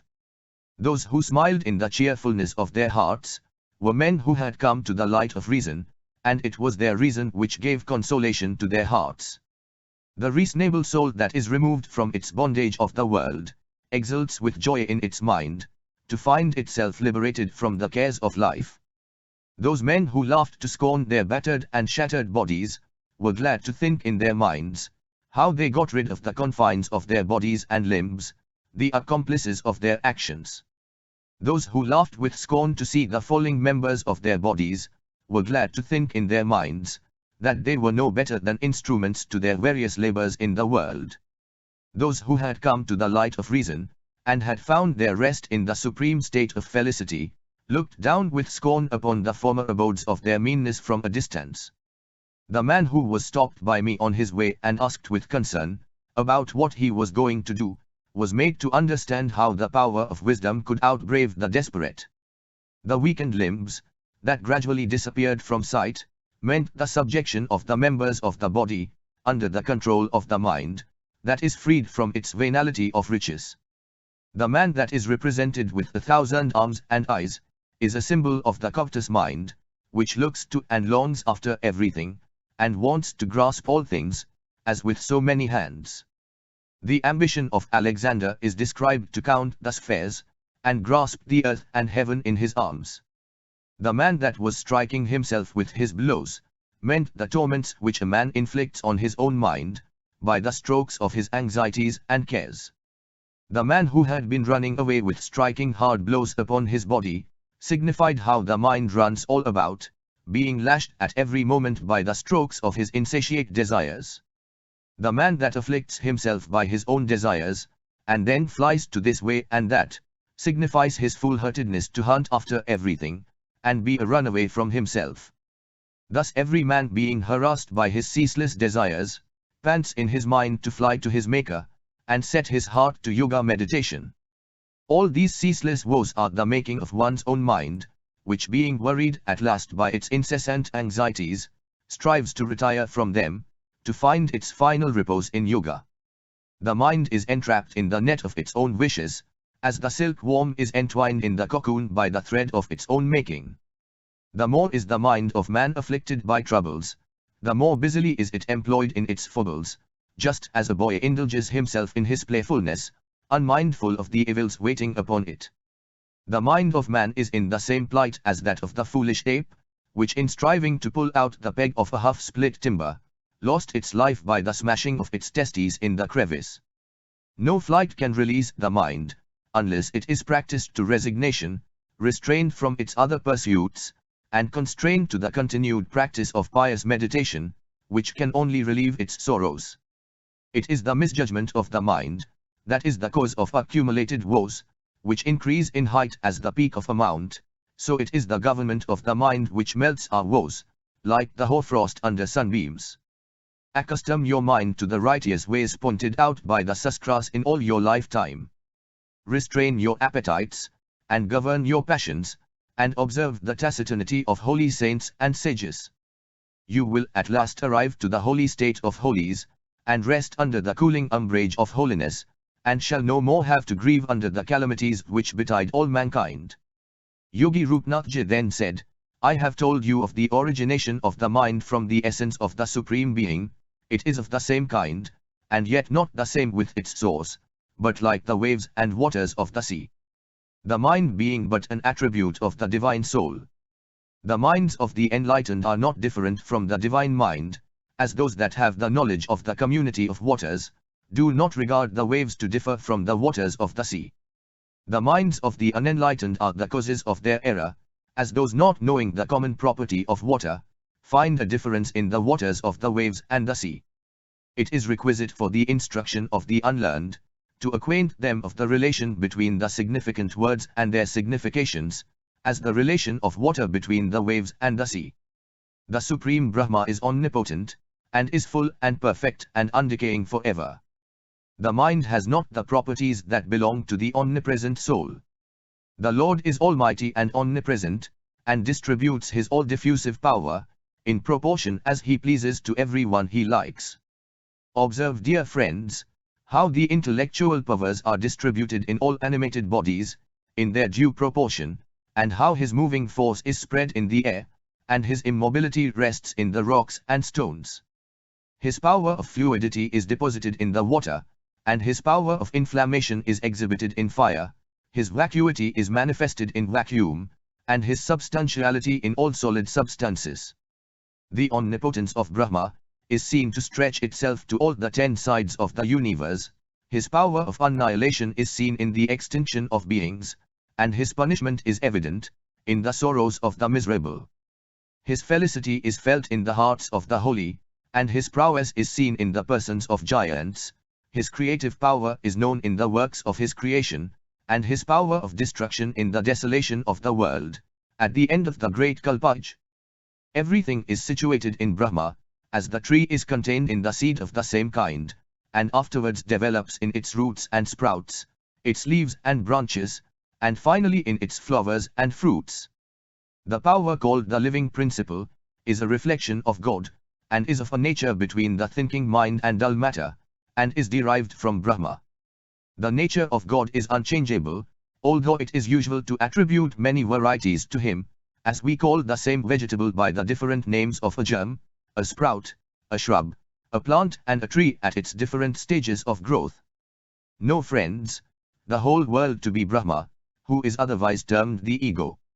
He is the all-pervading soul, and the everlasting stupendous fabric of the cosmos. That property in him which has the power of thinking, is termed the mind, which appears to be something other than the soul. Thus we erroneously see peacock's feathers in the sky, and froths in the eddies of water and suppose them as different things from the sky and water. The mind and life are but partial reflections of the divine soul, and the form of mind is the faculty of thought, as that of life is the power of animation or thought of animation. The one is called the rational and the other animating soul. Thus the mind being but the thinking power of Brahma, receives the appellation of Brahma, and this power appearing as a part of the impersonal Brahma, is identified with ego, the personal Brahma. It is our error which makes a difference between the soul and mind, and Brahma, because the properties which belong to the mind are the same with those of the self-existent soul. That which is variously named as the principle of mind or thought, is the same power of omnipotence which is settled in the mind, which is the repository of the thinking powers. So are all the properties of the living soul, contained in and derived from the universal soul of Brahma, as all the properties of vegetation, blossoming and fructification of trees, are contained in the season of spring, and are dispensed among the plants, agreeably to their respective soil and climate, and other circumstances, of their culture. As the earth yields its various fruits and flowers in their season, so the hearts and minds of men entertain their thoughts and passions in their proper times, some appearing at one time and others at another, like the paddies and other grains of particular seasons.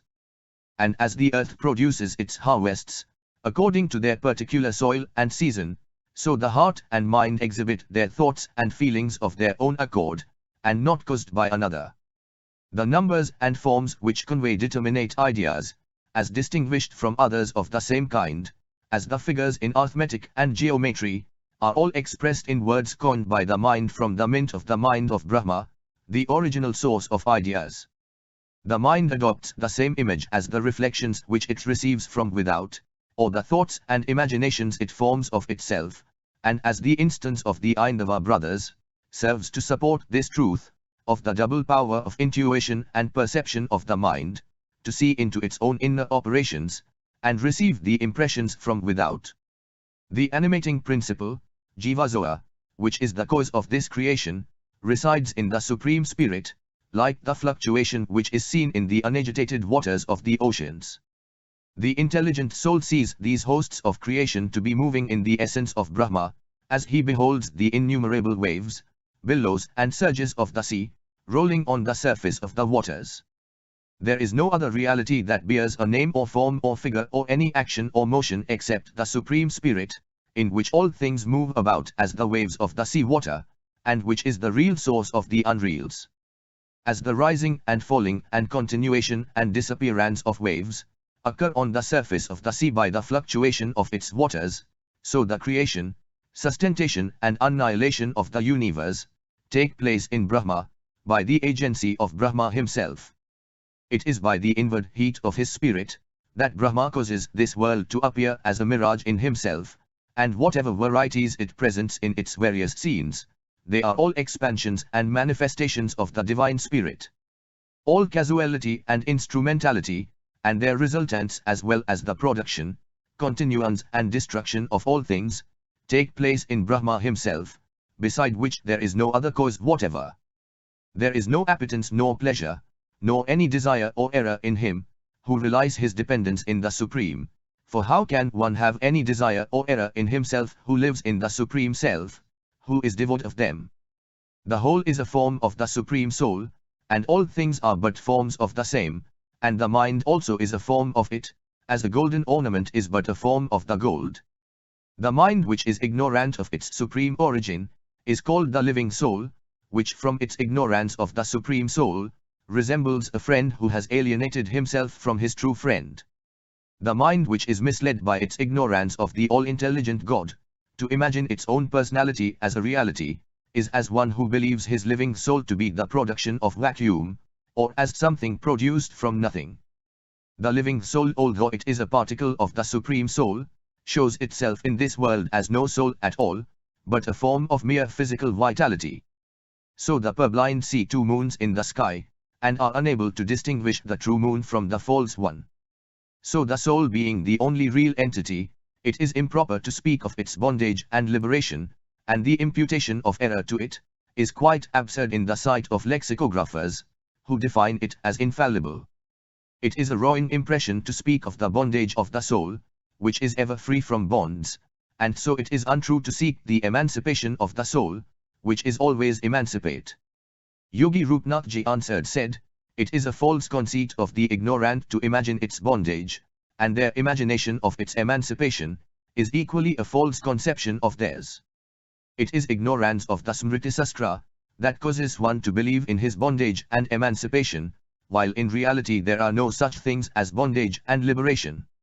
Imagination represents an unreality as reality, even to men of enlightened understandings, as a rope presents the appearance of a snake even to the wise. The wise man knows no bondage or liberation, nor any error of any kind. All these three are only in the conceptions of the ignorant. At first the mind and then its bondage and liberation, and afterwards its creation of the unsubstantial material world, are all but fabulous inventions that have come into vogue among men, as the story of the boy of old, or as the old grandmother's tale.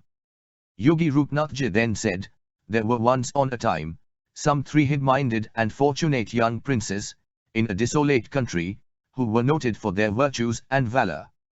The 3 princes were the 3 hypostases of the Holy Trinity, dwelling in the land of inexistence or vacuity, asat pure. That is, these triple powers were in being in empty space, which is coeternal with them. They shone in that vast desolate land resembling the spacious sky, like stars in the expanse of the waters below. 2 of them were unbegotten and increate, and third was not born of the mother's womb. These 3 uncreated princes were the principles of the soul and the mind, and the living soul, Jiva, which is not procreated in the womb with the body. It happened once on a time, that these 3 started together from their dreary abode of vacuum, for the purpose of finding a better habitation somewhere else. They had no other companion with them, and were sorrowful in their minds, and melancholic in their countenances, as if they were transported from their native country. This means the emigration of these principles, from the eternal and inane sphere of Brahma, to the mundane world of mortality, which was very painful to them. Having come out of that desert land, they set forth with their faces looking forward, and proceeded onward like the 3 planets Mercury, Venus and Jupiter in their conjunction. Their bodies, which were as delicate as Sirisha flowers, were scorched by the powerful sun shining on their backs, and they were dried like leaves of trees by the heat of the summer day on their way, that is, their tender spiritual bodies melted under the heat of the solar world. Their lotus-like feet were singed by the burning sands of their desert path, and they cried aloud like some tender fawns, going astray from their herd, saying, O Father, save us. The alienated soul and mind, which are doomed to rove about in this world, are subjected to endless pains, causing them to cry out like the tormented spirit of our Lord, Eli Eli lama sabachthani, Lord, Lord, hast thou forsaken me? The soles of their feet were bruised by the blades of grass, and the joints of their bodies were weakened by the heat of the sun, while their fair forms were covered with dust flying from the ground on their lonesome journey. Their pilgrimage in the thorny and sunny paths of the world of woes. They saw the clump of a leash of trees by the wayside, which were braided with tufts of spikes upon them, and loaded with fruits and flowers hanging downward, while they formed a resort for flights of the fowls of air, and flocks of the fauna of the desert, resting both above and around them. The copse of the 3 trees means the triple states of them, Artha and Kama, or virtue, wealth and their fruition, which are sought after by all. The 2 first of these trees did not grow of themselves, but were reared by men, and the third, which was easy of ascent, bore no seeds to produce other plants in future, that is, virtue and wealth require to thrive by cultivation, and enjoyment which is delectable to taste, is not productive of any future good or reward. They were refreshed from the fatigue of their journey, under the shade of these trees, and they halted there like the 3 deities Indra, Vaya and Yam, under the umbrage of the Parijta arbor of paradise. The 3 gods, Jupiter, Aeolus and Pluto, were the regents of the 3 regions of heaven, sky and the infernal world, Swa, Bhuva and Bhur, composing the 3 spheres of their circuit. They ate the ambrosial fruits of these trees, and drank their nectareous juice to their fill, and after decorating themselves with Guluncha chaplets, they retook themselves to their journey. That is, the intellectual powers are supported by the fruits of their acts in their journey through life. Having gone a long way, they met at the midday a confluence of three rivers, running with its rapid currents and swelling waves. The three streams are the three qualities of sattva, rajas and tamas, or of goodness, mediocrity and excess, which are commingled in all the acts of mankind. One of these was a dry channel and the other two were shallow and with little water in them, and they looked like the eyes of blind men with their blinded eyeballs. That is, the channel of sattva or temperance was almost dried up, and that of rajas or mediocrity had become shallow for want of righteous deeds, but the stream of tamas or excess was in full force, owing to the unrighteous conduct of men. The princes, who were wet with perspiration, bathed joyfully in the almost dried up channel, as when the three gods Brahma, Vishnu and Shiva lave their sweating limbs in the limpid stream of Ganges. The three powers of the soul, like the three persons of the Puranic Trinity, were respectively possessed of the three qualities of action, and yet their pure natures preferred to bathe in the pure stream of goodness, sattva, as in the holy waters of heavenly Ganga, the hallowed Mandakini. They sported a long while in the water, and drank some draughts of the same, which was as sweet as milk, and cheered their spirits with full satisfaction of their hearts, meaning that satvika or good conduct is sweeter far to the soul, than any other done as unjust or showy, rajas or tamas. They resumed their journey, and arrived at the end of the day and about sunset, to their future abode of a new-built city, standing afar as on the height of a hill. This new-built city was the new-made earth, to which the spirits descended from their empyrean. There were rows of flags fluttering like lotuses in the limpid lake of the azure sky, and the loud noise of the songs of the citizens was heard at a distance. Here they saw three beautiful and goodly-looking houses, with turrets of gold and gems shining afar, like peaks of Mount Meru under the blazing sun. These were the human bodies, standing and walking upright upon the earth, and decorated with crowns and coronets on their heads. Two of these were not the works of art, and the third was without its foundation, and the three princes entered at last into the last of these. The two first were the bodies of men in their states of sleep and deep sleep, called Swapa Sopor or Swapnas Somnas and Sushupti Hypnos or Hypnotes, which are inborn in the soul, but it is the Jagrata or waking body which is the unstable work of art. They entered this house, and sat and walked about in it with joyous countenances, and chanced to get three pots as bright as gold therein. These pots were the three sheaths of the soul, mind and of the vital principle, called the Pranamaya Kosha. The two first broke into pieces upon their lifting, and the third was reduced to dust at its touch. The far-sighted princes, however, took up the dust and made a new pot therewith. It means that though these sheaths are as volatile as air, yet it is possible to employ the vital principle to action. Then these gluttonous princes cooked in it a large quantity of corn for their food, amounting to 100 dronas minus 1, for subsistence of their whole lifetime. It means that the whole lifetime of 100 years, allotted to man in the present age of the world, is employed in consuming so many measures of food, except perhaps 1 drona, which is saved by his occasional fasts during his long life. The princes then invited 3 Brahmans, childhood, youth and age, to the fare prepared by them, 2 of whom, childhood and youth, were bodiless, and the third, that is old age, had no mouth wherewith to eat. The mouthless Brahman took 100 dronas of the rice and ate it up, because he devoured the child and youth, and the princes took the remainder of the Brahman's food for their diet, which was nothing. The 3 princes, having refreshed themselves with the relics of the Brahman's food, took their rest in the same house of their next abode, and then went out in their journey of hunting after new abodes or repeated transmigrations.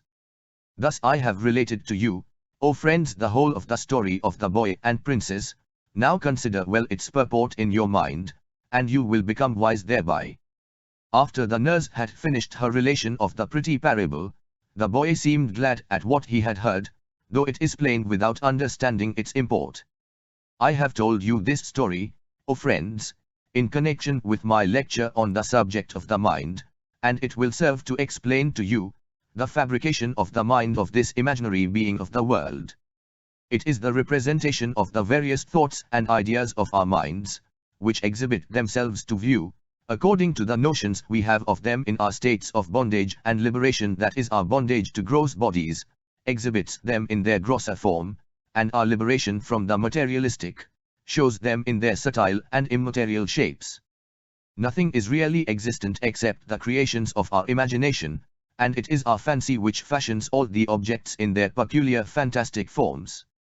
Everything appears to us as we fancy it to be, whereby the same thing is viewed in a different light, not only by different persons, but by the same person in a different state of mind. The heavens, earth, sky and air, as also the rivers, mountains and the sides and quarters of the sky, are all creations of our fancy, like the visions in our dreams, which join and disjoin and fashion the views in their fantastic forms. Imagination or fantasy is a faculty representative of the phenomena of internal or external worlds. As the princes, the rivers and the future city were mere creations of the nurse's imagination, so the existence of the visible world is but a production of the imaginative power of man. The nurse's representations of the princes were rather the prosopopia or personifications of her abstract thoughts, as the material world is a manifestation of the ideal, and called by the Sufis Suveri Manvi and Suveri Zahiri. The imaginative power manifests all things all around, as the moving waters show the rise and fall of the waves in the sea. It gives a shape of airy nothing. It is the power of apprehending ideas and combining them into new forms and assemblages.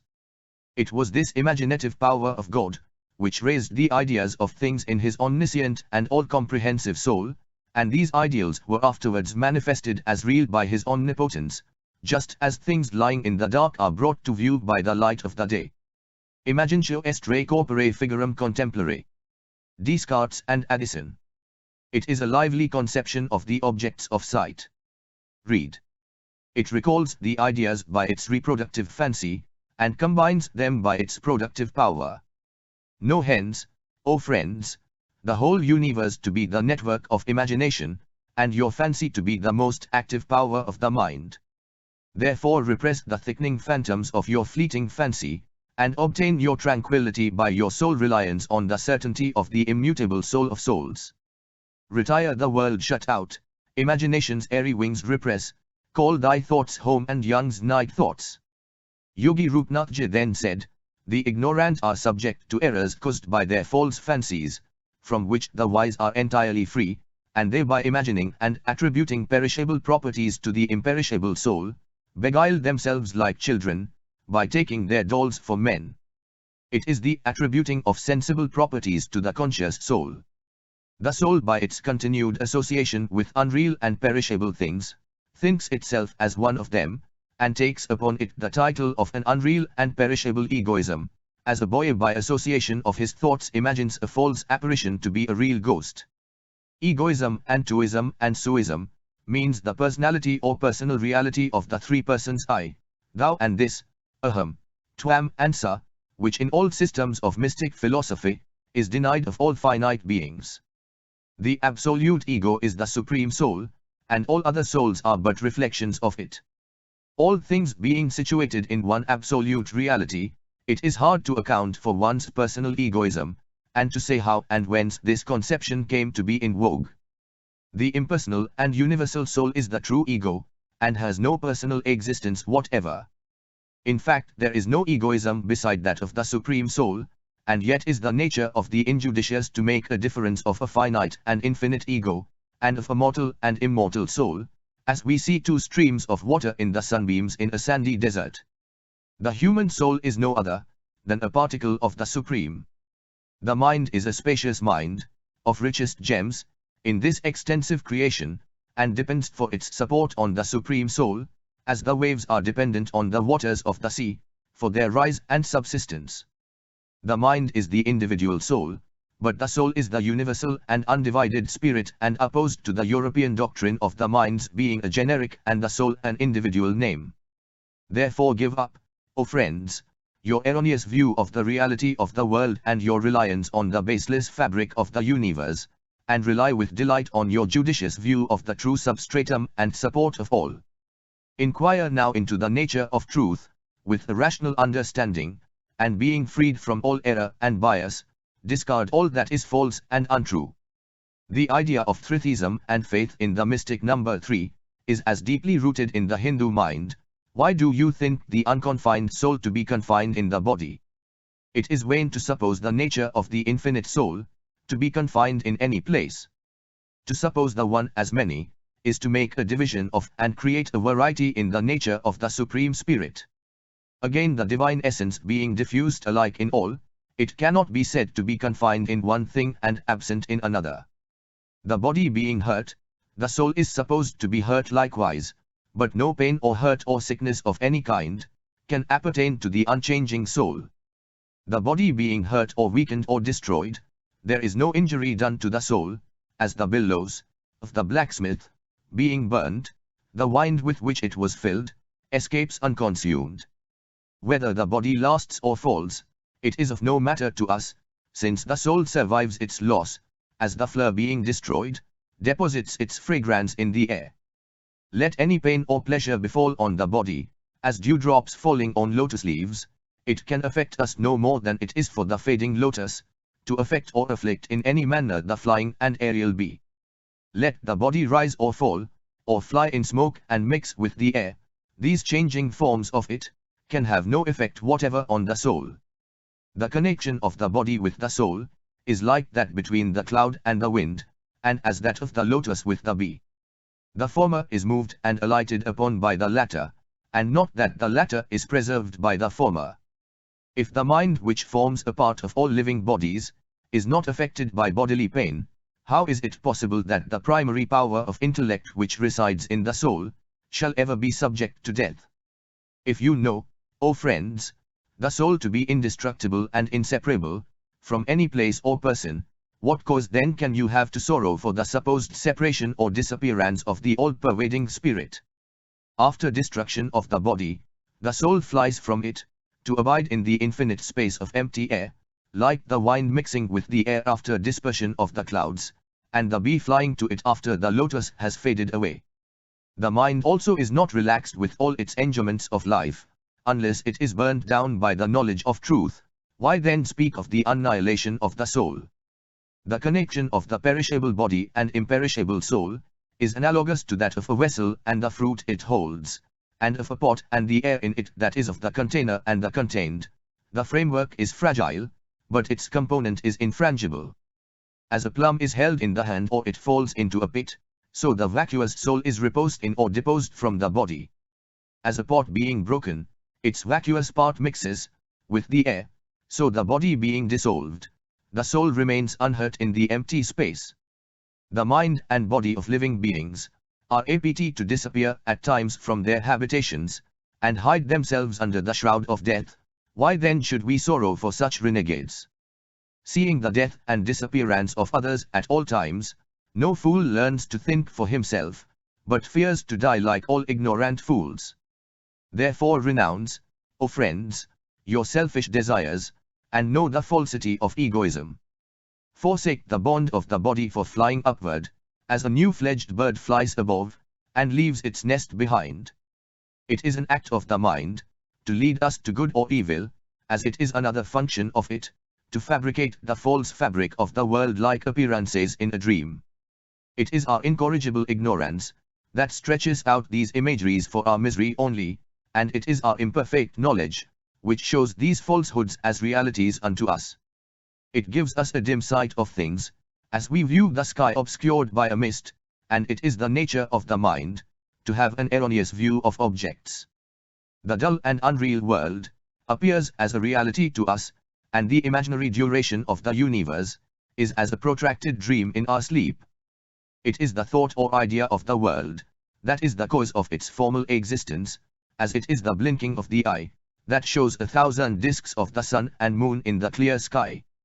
Now friends, employ your reason to annihilate the formal world from your mind, as the sun dissolves the snows by the heat of his beams.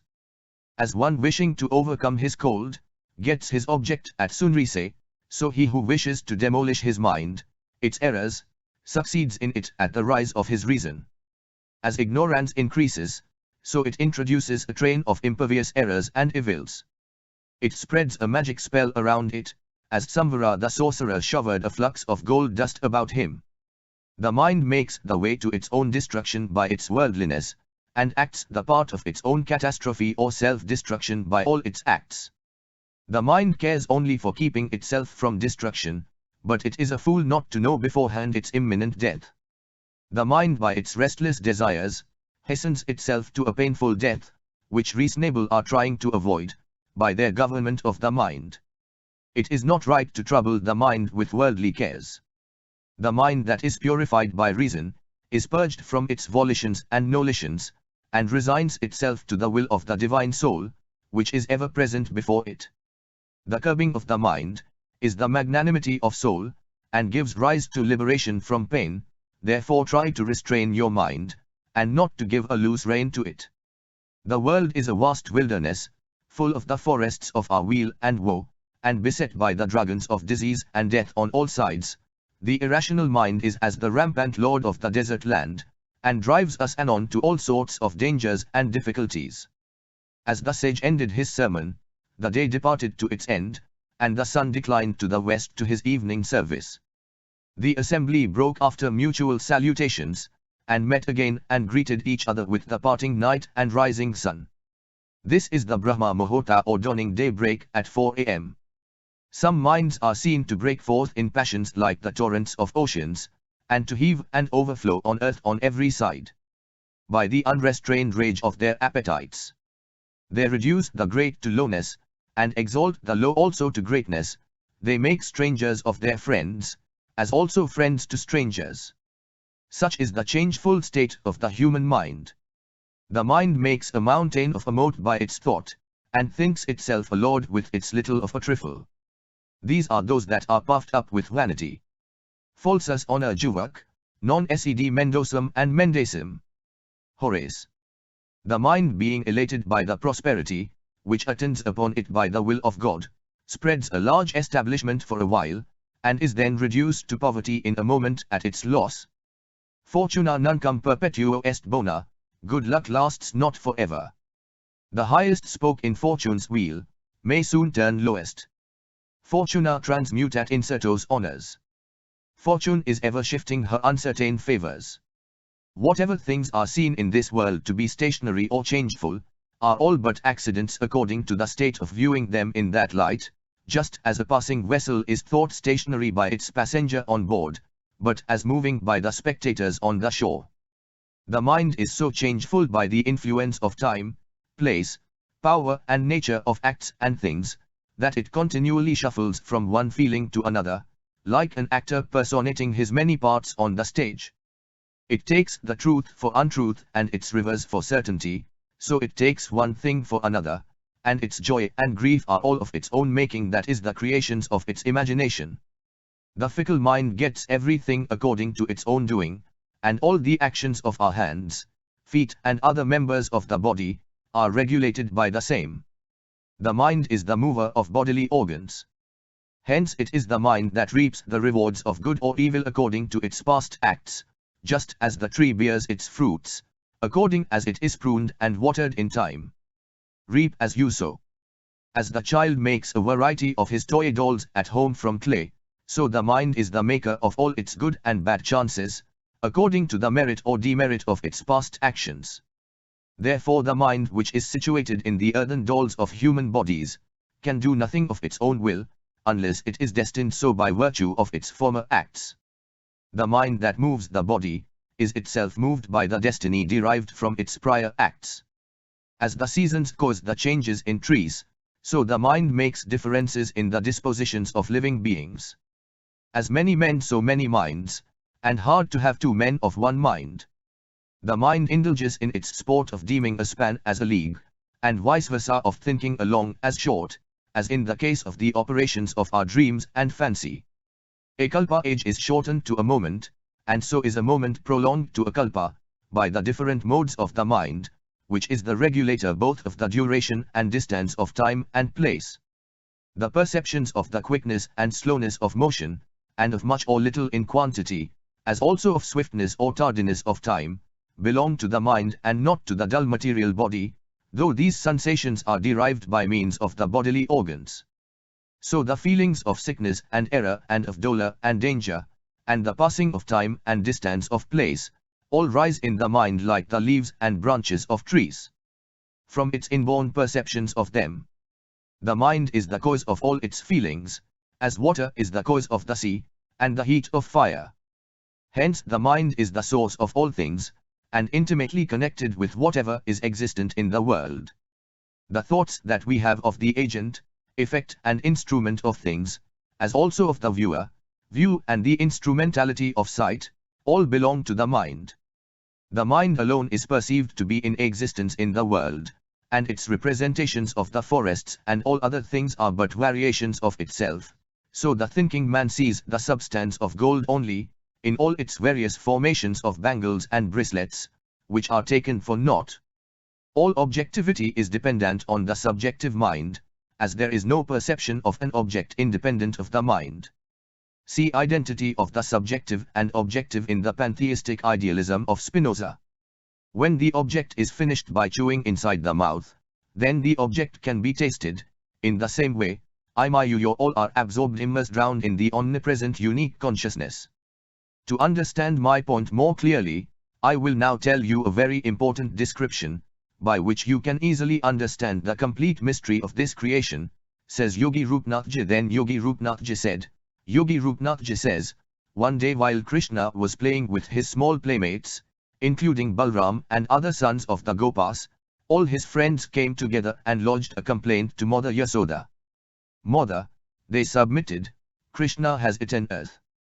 Upon hearing this from Krishna's playmates, Mother Yasoda, who was always full of anxiety over Krishna's welfare, picked Krishna up with her hands to look into his mouth and chastise him. Her eyes fearful, she spoke to her son as follows. Dear Krishna, why are you so restless that you have eaten dirt in a solitary place? This complaint has been lodged against you by all your playmates, including your elder brother, Balram. How is this? Lord Sri Krishna replied, My dear mother, I have never eaten dirt. All my friends complaining against me are liars. If you think they are being truthful, you can directly look into my mouth and examine it. Mother Yasoda challenged Krishna, if you have not eaten earth, then open your mouth wide. When challenged by his mother in this way, Krishna, the son of Nanda Maharaja and Yasoda, to exhibit pastimes like a human child, opened his mouth. Although the Supreme Personality of Godhead, Krishna, who is full of all opulences, did not disturb his mother's parental affection, his opulence was automatically displayed, for Krishna's opulence is never lost at any stage, but is manifest at the proper time. When Krishna opened his mouth wide by the order of Mother Yasoda, she saw within his mouth all moving and non-moving entities, outer space, and all directions, along with mountains, islands, oceans, the surface of the earth, the blowing wind, fire, the moon and the stars. She saw the planetary systems, water, light, air, sky, and creation by transformation of Ahankara. She also saw the senses, the mind, sense perception, and the three qualities goodness, passion and ignorance. She saw the time allotted for the living entities, she saw natural instinct and the reactions of karma, and she saw desires and different varieties of bodies, moving and non-moving. Seeing all these aspects of the cosmic manifestation, along with herself and Vrindavanadhama, she became doubtful and fearful of her son's nature. Mother Yasoda began to argue within herself, is this a dream, or is it an illusory creation by the external energy? Has this been manifested by my own intelligence, or is it some mystic power of my child? Therefore let me surrender unto the Supreme Personality of Godhead and offer my obeisances unto Him, who is beyond the conception of human speculation, the mind, activities, words and arguments, who is the original cause of this cosmic manifestation, by whom the entire cosmos is maintained, and by whom we can conceive of its existence. Let me simply offer my obeisances, for He is beyond my contemplation, speculation and meditation. He is beyond all of my material activities. It is by the influence of the Supreme Lord's Maya that I am wrongly thinking that Nanda Maharaja is my husband, that Krishna is my son, and that because I am the queen of Nanda Maharaja, all the wealth of cows and calves are my possessions and all the cowherd men and their wives are my subjects. Actually, I also am eternally subordinate to the Supreme Lord. He is my ultimate shelter. Mother Yasoda, by the grace of the Lord, could understand the real truth. But then again, the Supreme Master, by the influence of the internal potency, Yogamaya, inspired her to become absorbed in intense maternal affection for her son. Immediately forgetting Yogamaya's illusion that Krishna had shown the universal form within his mouth, Mother Yasoda took her son on her lap as before, feeling increased affection in her heart for her transcendental child. The glories of the Supreme Personality of Godhead are studied through the three Vedas, the Upanishads, the literature of Sankhya Yoga, and other Vaisnava literature, yet Mother Yasoda considered that Supreme Person her ordinary child. When night comes, whoever needs to light his lamp, whoever has to wake up because of the day comes, inanimate he makes false shortcomings errors in the omnipresent absolute soul. Dreams are resolutions that unavailable lie, so the idea of another did not enter the dream city. So man is not his own will day and night. Yogi Rupnathji then say again that, he who has awakened to the word is not of that word. They are local to each other's invisibility, the unique unalterable inconceivable state. If the existence of matter is true, then it is not considered as indirect thought. The barbaric fools do not understand that thought is not related to any personality as an individual substance. Those who have not embraced India's spiritual underlying as unique, are turning their sons and daughters into the main enemy, says Yogi Rupnathji, when he is addressing all the creatures in the universe. Many people come to see Yogi Rupnathji every day, believe that they will come back with solutions of their problems that they have confirmed. Every time they ask important questions that they also careful to get those answers. Those enthusiastic questions they themselves are helpful to answer. Among the summary questions available in broad descriptive questions are, is it possible for people to have no will? Is it possible for one person to enter another person's dream? Etc. Yogi Rupnathji began to answer such innumerable questions. Yogi Rupnathji then said, he who has awakened to the word is not of that word, everything is possible in dream determination, because they themselves are non-existent. The mind that can forget before the salt starts and after it ends is a lie for that sea. The dream is a lie that he is invisible to his own existence. Just as a living creature moves to the concept of the universe after eating the food in the food energy in the kitchen, so too do human beings acquire the false ego of their own existence, which is not materialism when the unique consciousness of the absolute soul consumes everyone as its own gift. I see that the idea that the authority is that I am not an irreversible witness as witnesses, because the matter of inertia I falsely connects all the visible objects with the ever-changing space-value quantity. Yogi Rupnathji said, I will mention some incidents in this regard, everyone should listen attentively. Then Yogi Rupnathji says, in the Mahabharata, when Krishna went to negotiate peace on behalf of the Pandavas with the Kauravas, he refused to eat in the house of Duryodhana. Instead he chose to eat in the house of Vidura, half-brother and advisor to Duryodhana's father, Dhritarashtra. Vidura served Krishna green leafy vegetables, known since as Vidura Sag. Vidura too refused to eat food grown in the gardens and fields of the Kauravas. He maintained his autonomy and reflected it by growing green leafy vegetables in his garden. Food thus is not just about taste and nutrition. Because this makes food a very political tool.